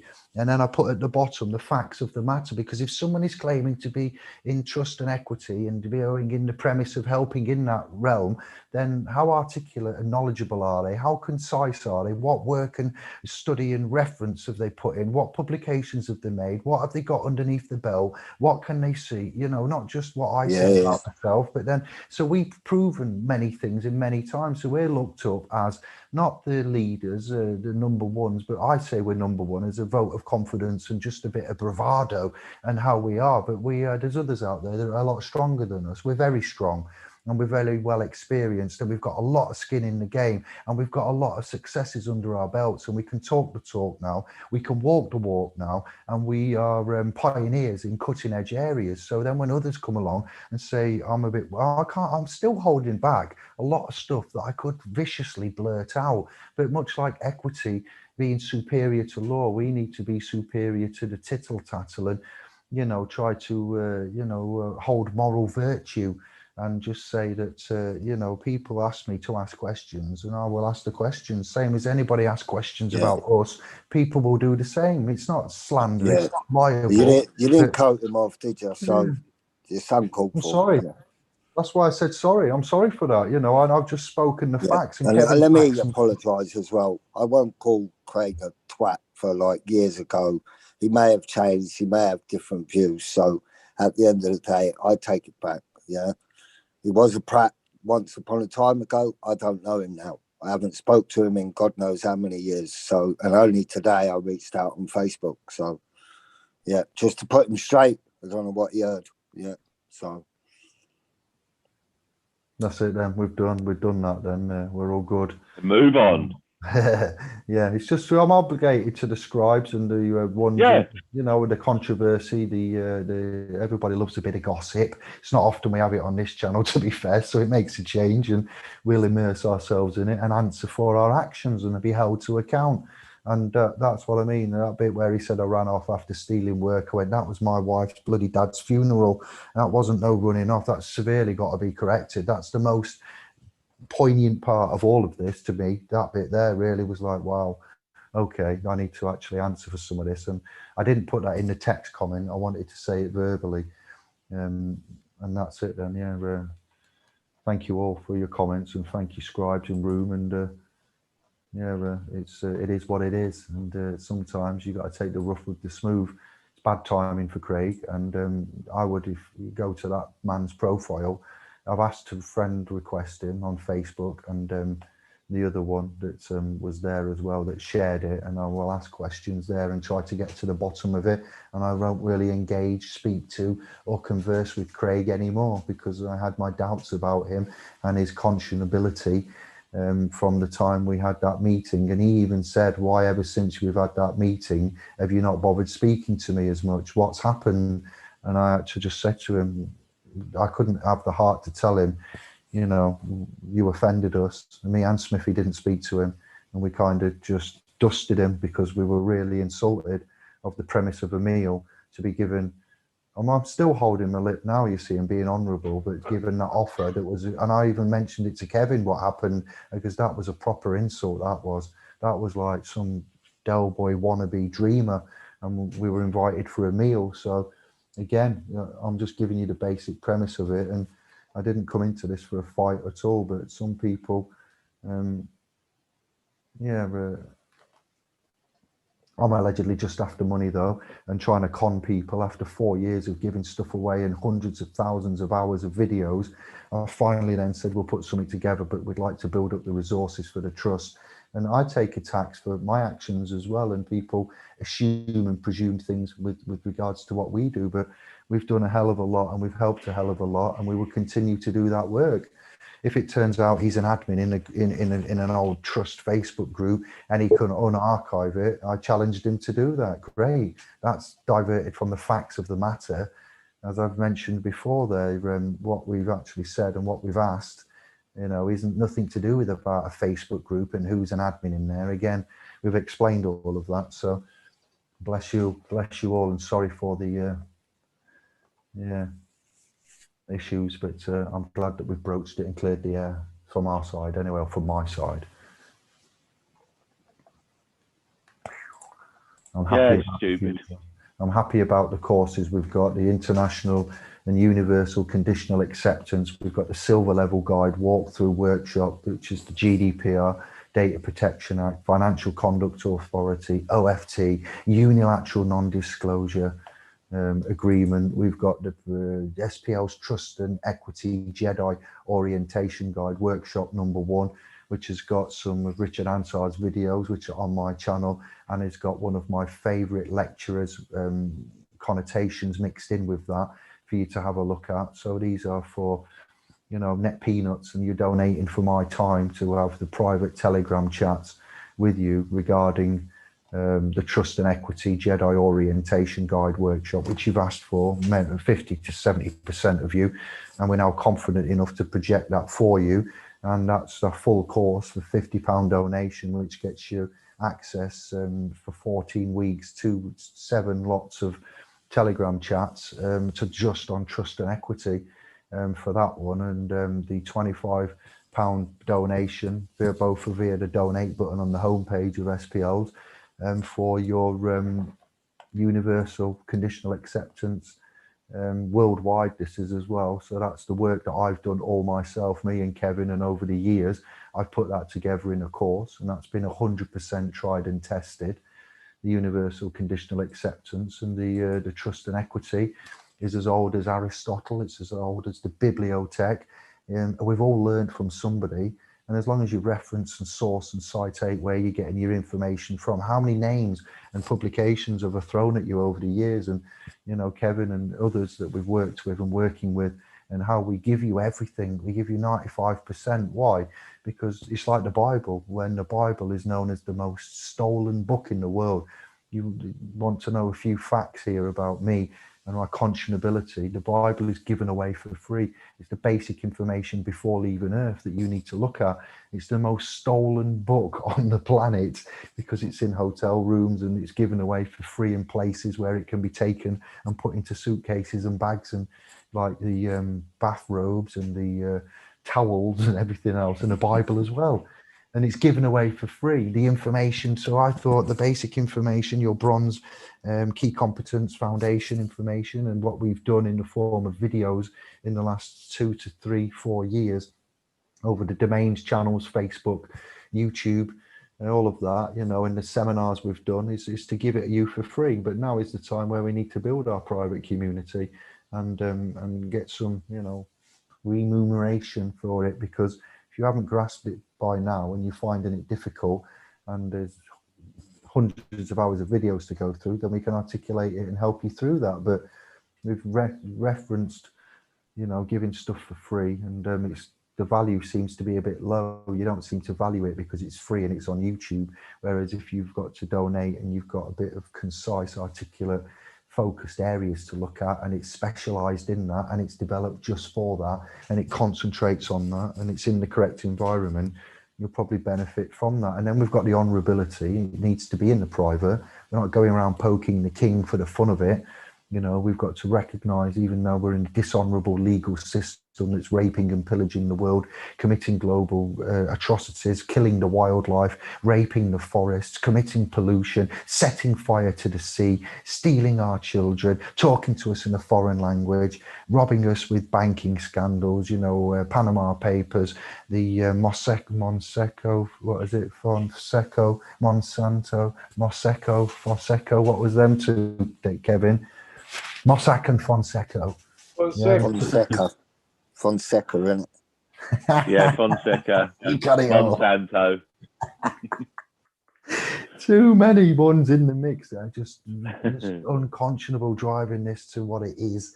Technology, Jeff Bezos's, Bill Gates, billionaire tycoons, the eradication of free spirit as we know it, consciousness. We've got to recognise that we've got to step up the game. And we're not the ones that are guilty. We're not criminals, and we don't need to fight amongst ourselves either. We don't need to rub salt into the wound, add insult to injury. The world's a bad enough evil place as it is, but it could easily be turned into a paradise if we just learn to assert our rights and protect and start at home, move out that way. And we've got our reasons for, or I've got my own reasons, and I can justify and reference and citate and witness most of what I claim and say. So I'm very happy with where we're going and what we can do and what you've taught me, many of you, and what we teach one another, what, you know, you're all doing in your individual rights and capacity, and what we're all going to do together as well. There's a new Exodus time coming. The world is questioning authority, all of the world at the same time. It seems right that we now push forward and converge with. I've asked Robert and Craig to work together previously and others, and they choose to stay separate or work with others, which is their own free will. Again, you know, it's just the way the world is, or the cookie crumbles. So I'll yield there and look at the chat room and see what's being said.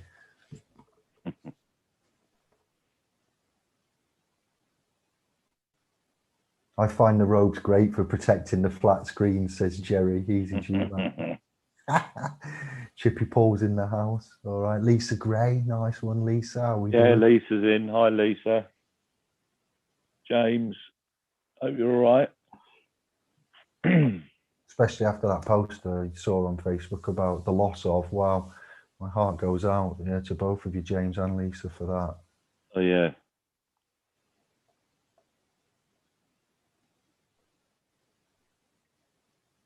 Yeah. Lisa, I love you.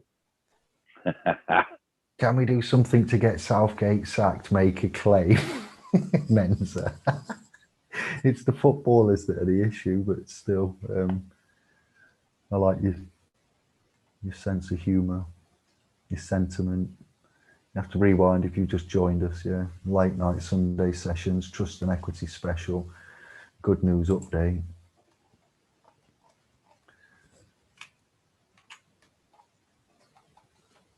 Anything else you want to say, fam, before we look to wrap up and say good night?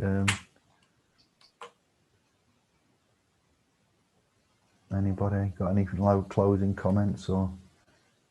I thought you might be chatting about. Well, we've had another little success, haven't we, with the DWP? Well, we can say it's a scribe called Nonna because that's not a real name. Yeah. So we've got a scribe called Nonna who's had a tribunal success. Kevin, well remembered. That's who it is. And we're keeping the details of the actual lady private. But yeah, please go ahead, my brother. I'd be honoured and privileged for you to do so. Well remembered. Yeah, she's gone in and used the stuff we all use, you know, who are you, no contract, not fit for purpose, not qualified, not indemnified, blah, blah, blah, blah, blah. And she's stuck to that, and they've just done what they usually do, which is we're going to sanction you anyway because we don't like the fact you're right. And then she got into the tribunal. Obviously, at the moment, like a lot of other things, it's all phone calls and videos. And but the judge said there's two ways you could look at this.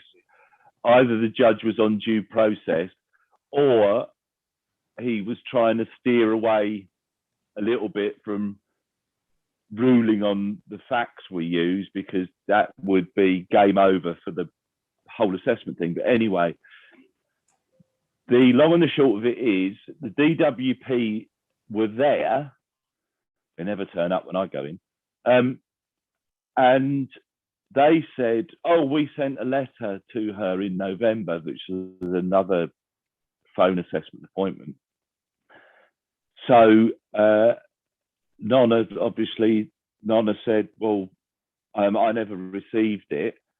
And the judge asked, he said, oh, have you got the letter? He said to the DWP.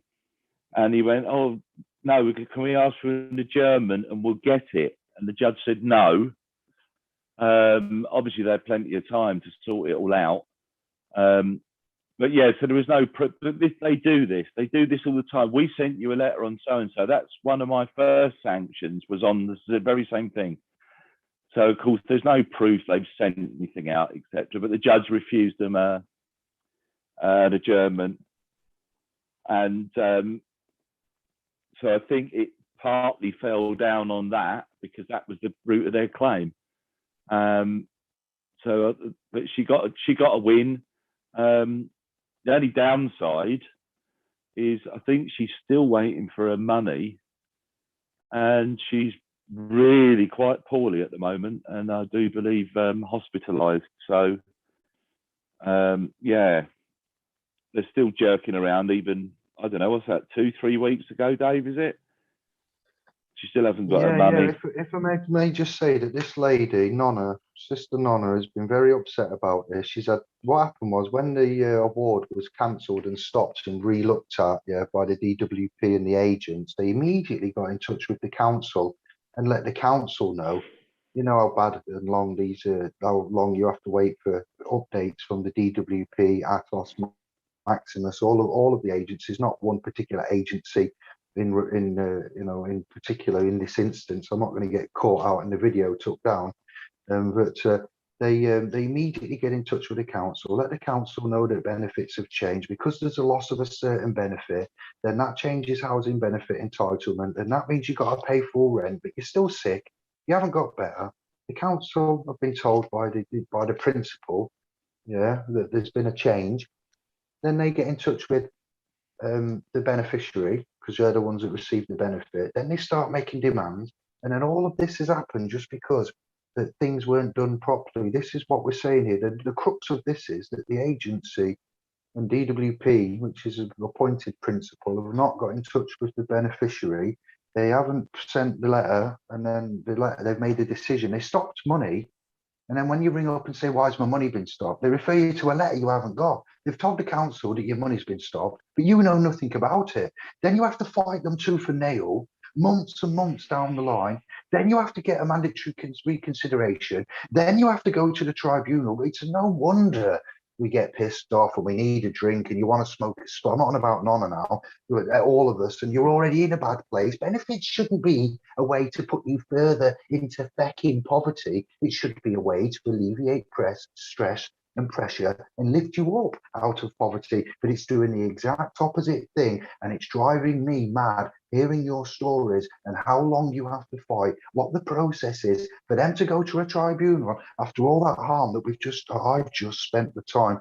Look at my voice, how I've changed now. I was calm with Craig and I've been calm all night, but this shit has got to go, because people are dying committing suicide, people are dying from medical issues, and healthcare assessments and that aren't, and all of that was brought to you. And then the tribunal says, John, what are you saying? Oh, we sent a letter. Got the letter? No. We'll have an adjournment. Oh, we print one and bring it next time. Tough titty. You haven't got it. You rely upon it. Those that make the claim are obligated. Material facts of the matter, burden of proof, all of this time and money and expense for them to uphold it and say, give her money then. She still hasn't got the money, and now she's gone into hospital. Kevin, take over, please. Yes, it's really sad. This is exactly what they do. you have to push them. But they did ring her, which is unusual, and just check it. They do often check, oh, can you just confirm the bank details? But you know, it's outrageous. I say my last one, because we actually had a chat, my last tribunal, personal one, we had a chat with the judge afterwards.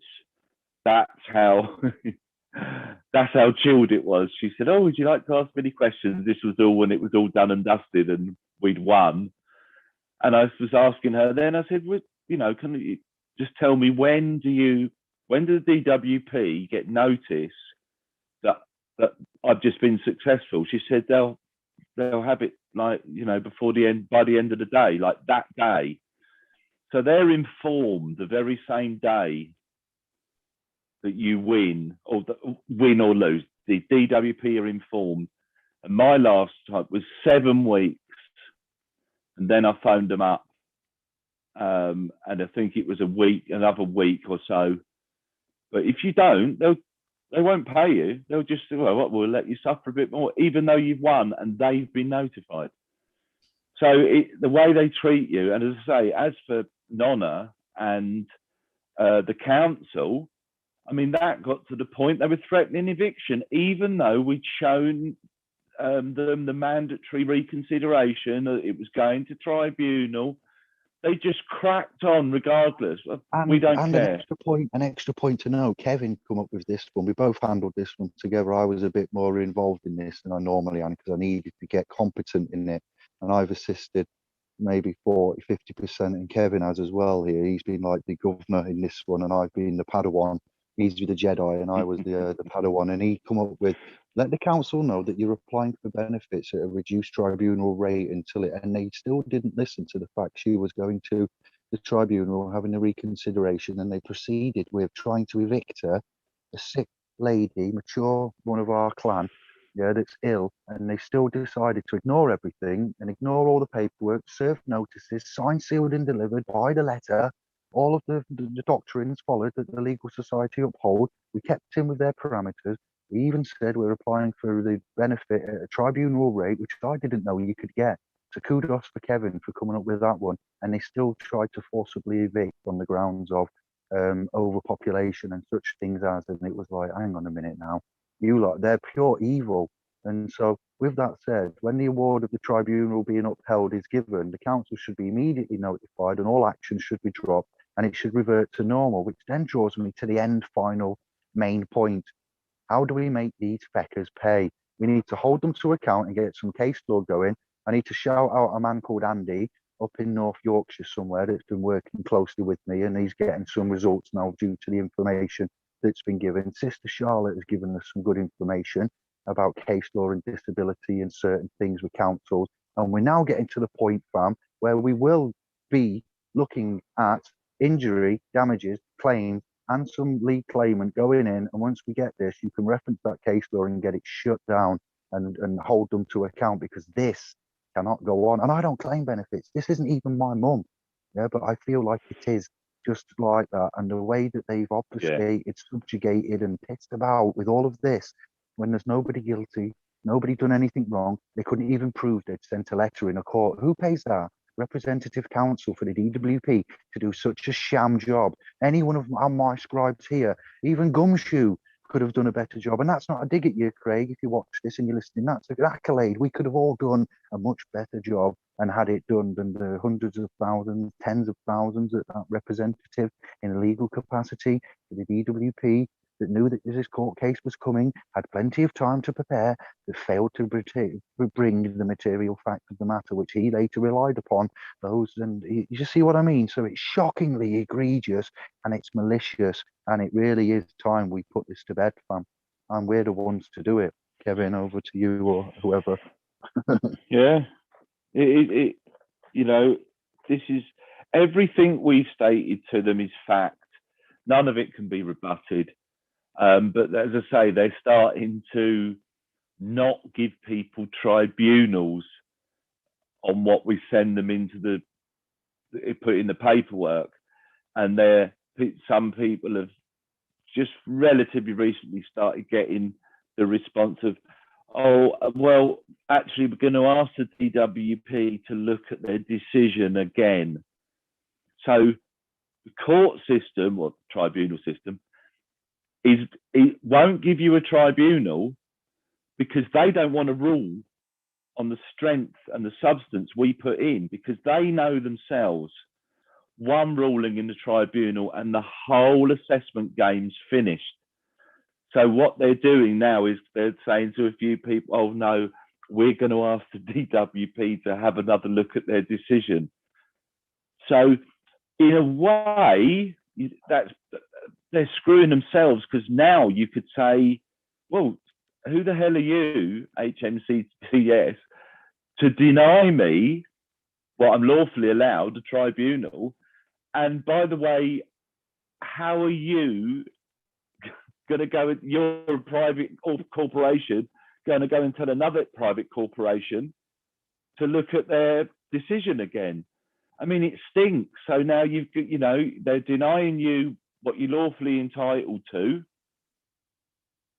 So this All is are where equal we've in got to front of push the now. law. All are equal in front of the law unless the House says you're not. Then you deny a Yeah. fundamental. We don't rely upon human rights as our first base call of defence, but we will use that within our string of shields and weapons and knives. When you do gun runs out in a film where they run out of bullets in the gun, they reach in the sock, they get another one, they reach for the knife, they find something in the room they can use as a weapon. That's what we do. We have a long list. If that fails, we'll go to that. If that fails, we plan it in advance. So if we know already what is going to happen, we've won before we even get in there. That's not being arrogant.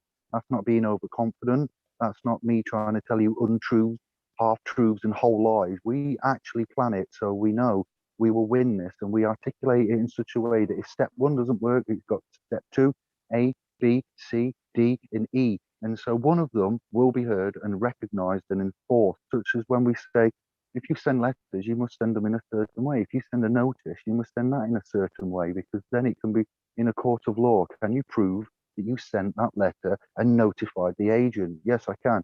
Well, in that case, then the arbiter will then uphold that, because you can prove that in a court of law. In this instance, when he asked, have you got proof of the letter that you say she didn't respond to, proof of service, sending? No, I haven't. Well, in that case, no letter was sent. Bosh. You see why we do what we do and how we do it. They're not our systems, they're not our rules, but they are recognised and enforced, and they are a form of articulation of which will win you the day. Indeed. We've still got 100% record with the DWP.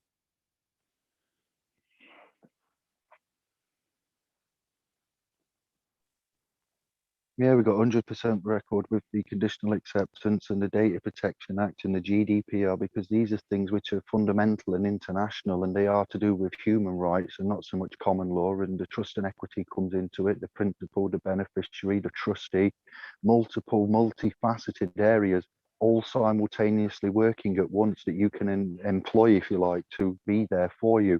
And they work together. One on its own can be easily dismissed and sidestepped, circumnavigated, whatever way you want to cut it.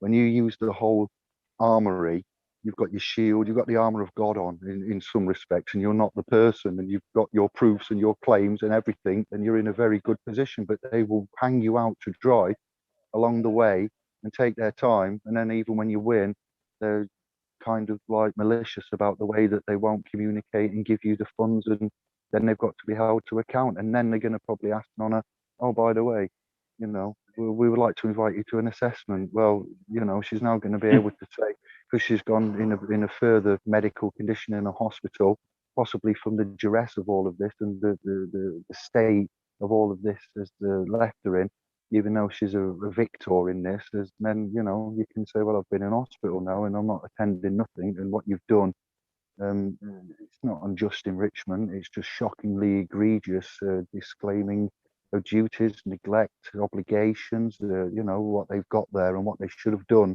And then, oh, well, okay, we'll forget about all of our wrongdoings and we'll just move along now. Nothing here to see. It's just business to them, but to us, it's families' lives, and some don't make it through this journey. Absolutely.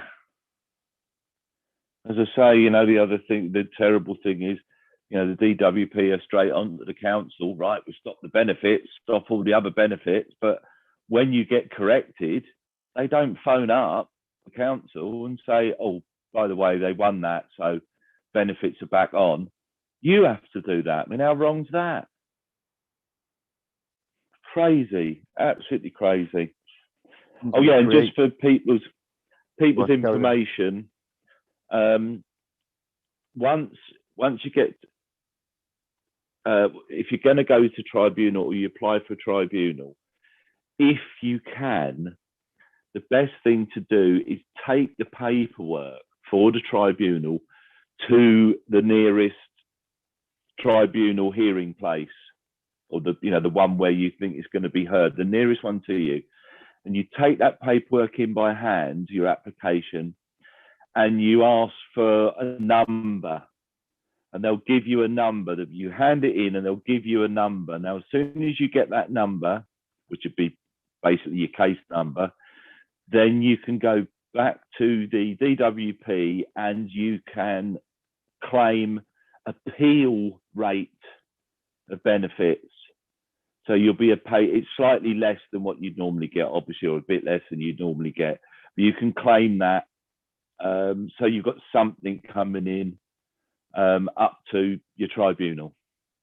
You know, so there is that option, but you have to take it in by, it's quicker to take it in by hand and get the person on the desk to give you a number immediately. And then as soon as you got that, you can, as I say, you can put a claim in for appeal rate. Anyway, there you go. That's good. Yeah, it's good of you to say it's not the only way, but it's a quicker way of doing your business and making sure it doesn't get lost in the post. Or if you can't, not everybody can afford the £2, £3 something when your money's been stopped and you can't pay your rent and you're in hardship. You know, and you may want to take it in if you can get in, or somebody to help you, or you can send it as is the normal protocol. It's just a more referenceable way of doing it, isn't it? Where it's you know, you get that number then straight away, and you can pass that on to the DWP and then get your money at the reduced rate. Is that what you're saying, Kevin? Yeah, they. I've never had to claim it myself. Yeah, I don't think it's probably what you'd get on job seekers or whatever, something like that. I don't think it's as much as your normal money would be, but it certainly get you by. But as I say, that's the only way is do it all by hand, which obviously, if you're not very well, might not be that easy for some people. But just putting it out there, you know, that's the way to do it. If you can get the paper, you know, you don't have to take the paperwork in yourself. Somebody can go and take it for you on your behalf. But they're going to have to be, you know, they'll try and fob you off as well, even at the tribunal. But you should be able to get a number there and then. Once you've got that number, then you can go straight back to the DWP on the phone and go, here's my case number. I want to claim appeal rate until, because sometimes it can take 3 to 6 months, possibly more at the moment, if you even get into a tribunal. So, you know, for some people, it could well be a lifeline. I'd just like to close down then with something that's from one of the lords. It's from 3 lords, Lord Dudley versus Lady Dudley, and it's per Lord Cowper, C-O-W-P-E-R. Now equity is no part of the law, but a moral virtue, which qualifies, moderates, and reforms the rigour, hardness, and edge of the law, and is a universal truth. Hear that? Equity is a universal truth. It does also assist the law where it is defective and weak in the Constitution, which is referenced to as the life of the law, if you want, and it defends the law from crafty evasions, delusions, and new subtleties invested and contrived to evade and delude the common law, whereby such have undoubted right and are made whereby such as have undoubted right are made remediless. And this is the office of equity, to support and protect the common law from shifts and crafty contrivances against the justice of the law. Equity, therefore, does not destroy the law nor create it, but it assists it. And that's why we would say we step in, and where you step in, and what we teach you to do, and why we teach above the previous, remedies and articulations we've seen within this movement, this truth movement, why we needed to recognize the Judicator Act of 1873 and the fusion of common law and equity, and the jewel that we have there, the two tierages. And if you don't know that you have the equitable sides and what equity is, that manages trusts in a way, and the law of equity, courts of equity, and the structure of English law, common law, and equity were always distinct. The courts of common law were in Westminster Hall at one time. The courts of equity were in Lincoln Inns Hall.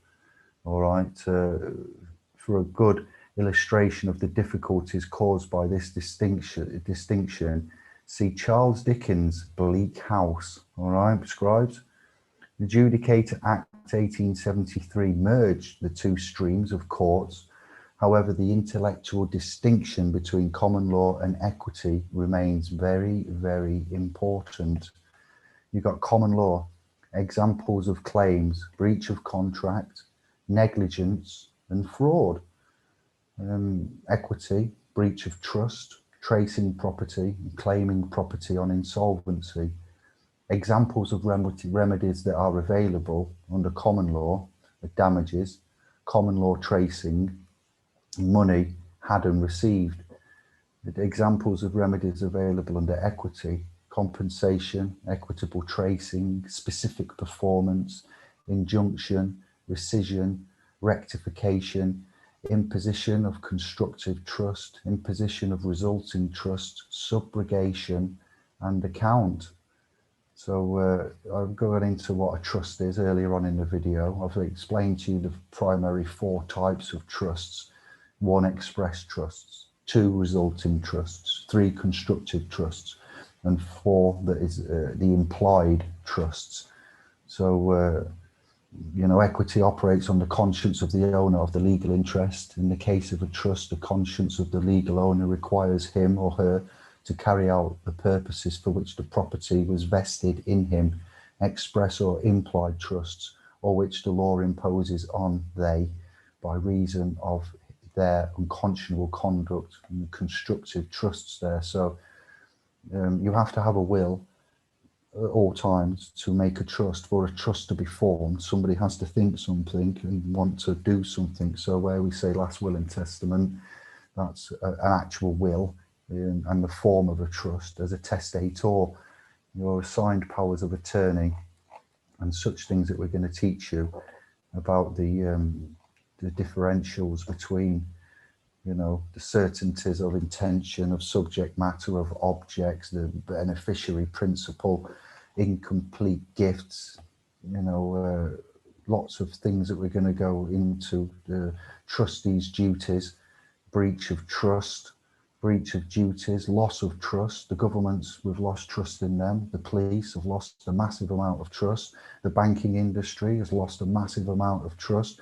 Matthew Hancock and the health department have breached and broken our trust. The very man that helped formulate the stay away, don't go to see your elderly relatives in the care home, it's for the good of the nation, got caught having intimate relations and breaching those very same, that's why we're here again, to bring it home for everybody. It's not to have a go at these institutions. It's not to say we're going to incite racial, political, or any type of hatred amongst any type, institutionalized. They've all been caught with their pants down and they've lost our trust. We have to take the matters into our own hands. We have to see justice through. And what Kevin and I and the trust and what you lot do is doing that, and each one is to teach one there. And if the education, health, and finance, governmental, political, monarchical, all of the institutions there, health, education, banking, money, are all broken the trust, and where does that leave us? Who are we if we do nothing and sit by and wait for Jesus to come down out the clouds and fix it all for us? You see, so it's very serious, and it's not as complicated as what it first seems, and that's where we're going to go in the future. So we're going to end it on a high, and we're going to say good night and bless up soon, and we're going to have a look in the chat room, Kevin, and say thank you for all what you've taught me. Thank you all for your support, for what you do, what you teach us, what you share with us. And like I say, Andy up in, I think it's North Yorkshire, Nonna in Scotland. We got different Carolina. Yeah, we got people over in many places that this is all relevant to, and we're going to take great pleasure in working with you. Alaska. Still. Yeah, you can ask her later. I will. No, I just want to, Lisa's probably gone. Sending much love to you, Lisa and James. Lisa's got a comment not far up, Dave, and at the end of the chat. It was their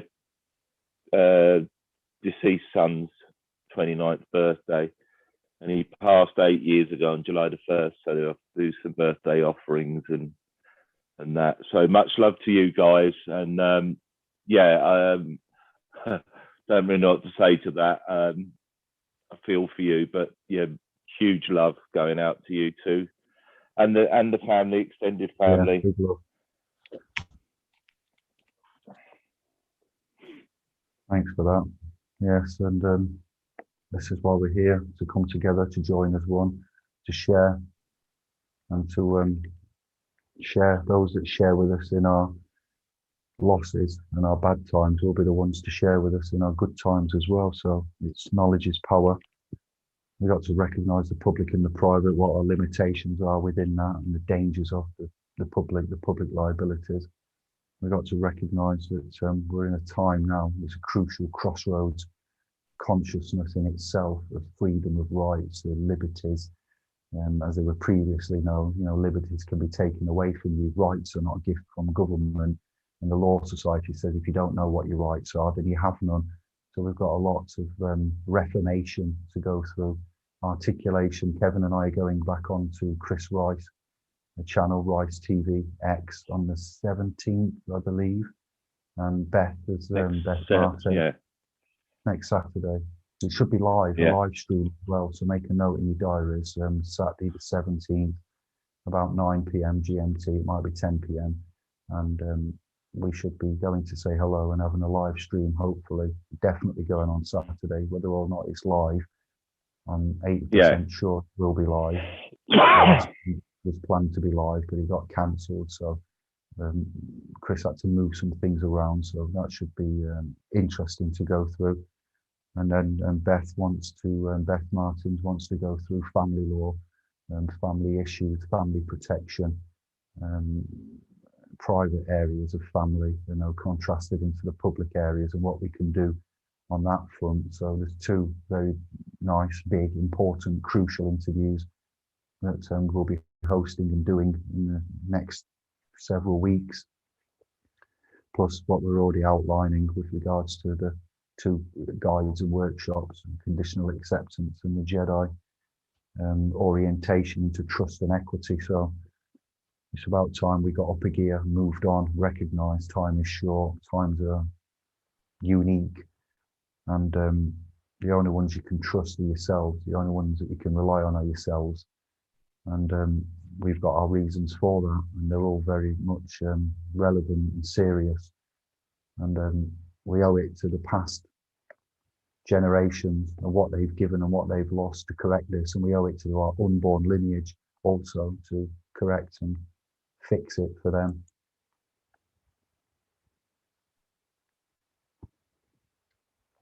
Chin chin. Indeed. Thank you to Anders, Kevin, Claire, Albert. Simon popped in for a brief minute. He's gone. Thank you to all the chat room. Gans is a supporter again. Lisa supporting. Philip, Janet. What else have we got? I'm just scanning the room, Kevin, now. Mark, I believe it Yeah, was. just some. Yeah, he did check. He said the painkillers had got the better of him a bit earlier, and he was having to duck out. So, yeah. Thanks to everybody in the room. I haven't really had to spin back through, but nice to see you all. Much appreciate you being here. And on such a late one. Well, for some of us. Yeah, The I'm tired, Americans are I'm all weary. right. Americans are right. They're 6, 7, 8 hours behind us, depending on where they are. It's mid-afternoon. It's poor me. Here it's 20 minutes to, no, not 20 minutes. 25 minutes to 2 in the Wow. night. So I'm wrecked. Bless you, bro. Yeah. Thank you, Andrew. People behind us, people in front of us. Time all over the place. Good luck with your No, battle. thanks everyone. Good luck. Yeah, with good your luck, battle, Anders. Andrew. I'm sure you've got that lockdown. Yeah, thank you for tonight. And I hope this is an end with this Craig story now, because that's I think if it needs to be ignored now, really. If it's going to carry on, it's ridiculous. It's not what it's been turned into. So see what happens, but I hope it should stop, because you know, there's a misunderstanding somewhere from the initial post. That's what I see anyway. We'll rise above it, and I'm sure we'll all see an end to this. And we've said enough on that subject. We've ended on a good high there. We've tried to be positive, honourable, and explain and answer and clear up any confusion. So the scribes, mans can make up their own mind what will be case sera in some respects. And thank you all, and I look forward to what the future holds for us all. And if you need us, you know where we are. We've got the public Telegram chat. I will share in the video description tomorrow. I'll update the video. So if you look in the description, you'll find where we are. You can get to our private domain. You can support us there. And public Facebook, public Telegram, public Tube, and then we've got the private domain. Yeah, and we can mention that we need donations now too. So everybody that can donate something like €5 or whatever, you know, something that would be most grateful and needed right now for SPLS Pro. So everybody that can, please help.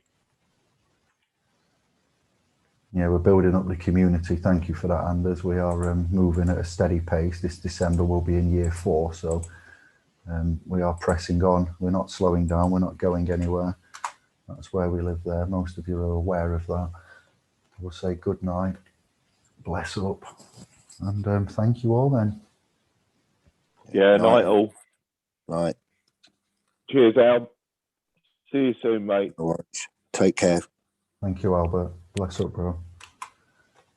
Much love Thank to you all. Bye-bye, everybody. Cheers, Thank you, Anders. Anders. Take it Good easy, night. mate. Yeah, good night. Get some kit, brother. Thank you all. Yeah, we'll end it here then. All right. Thank you and ciao. Bosh.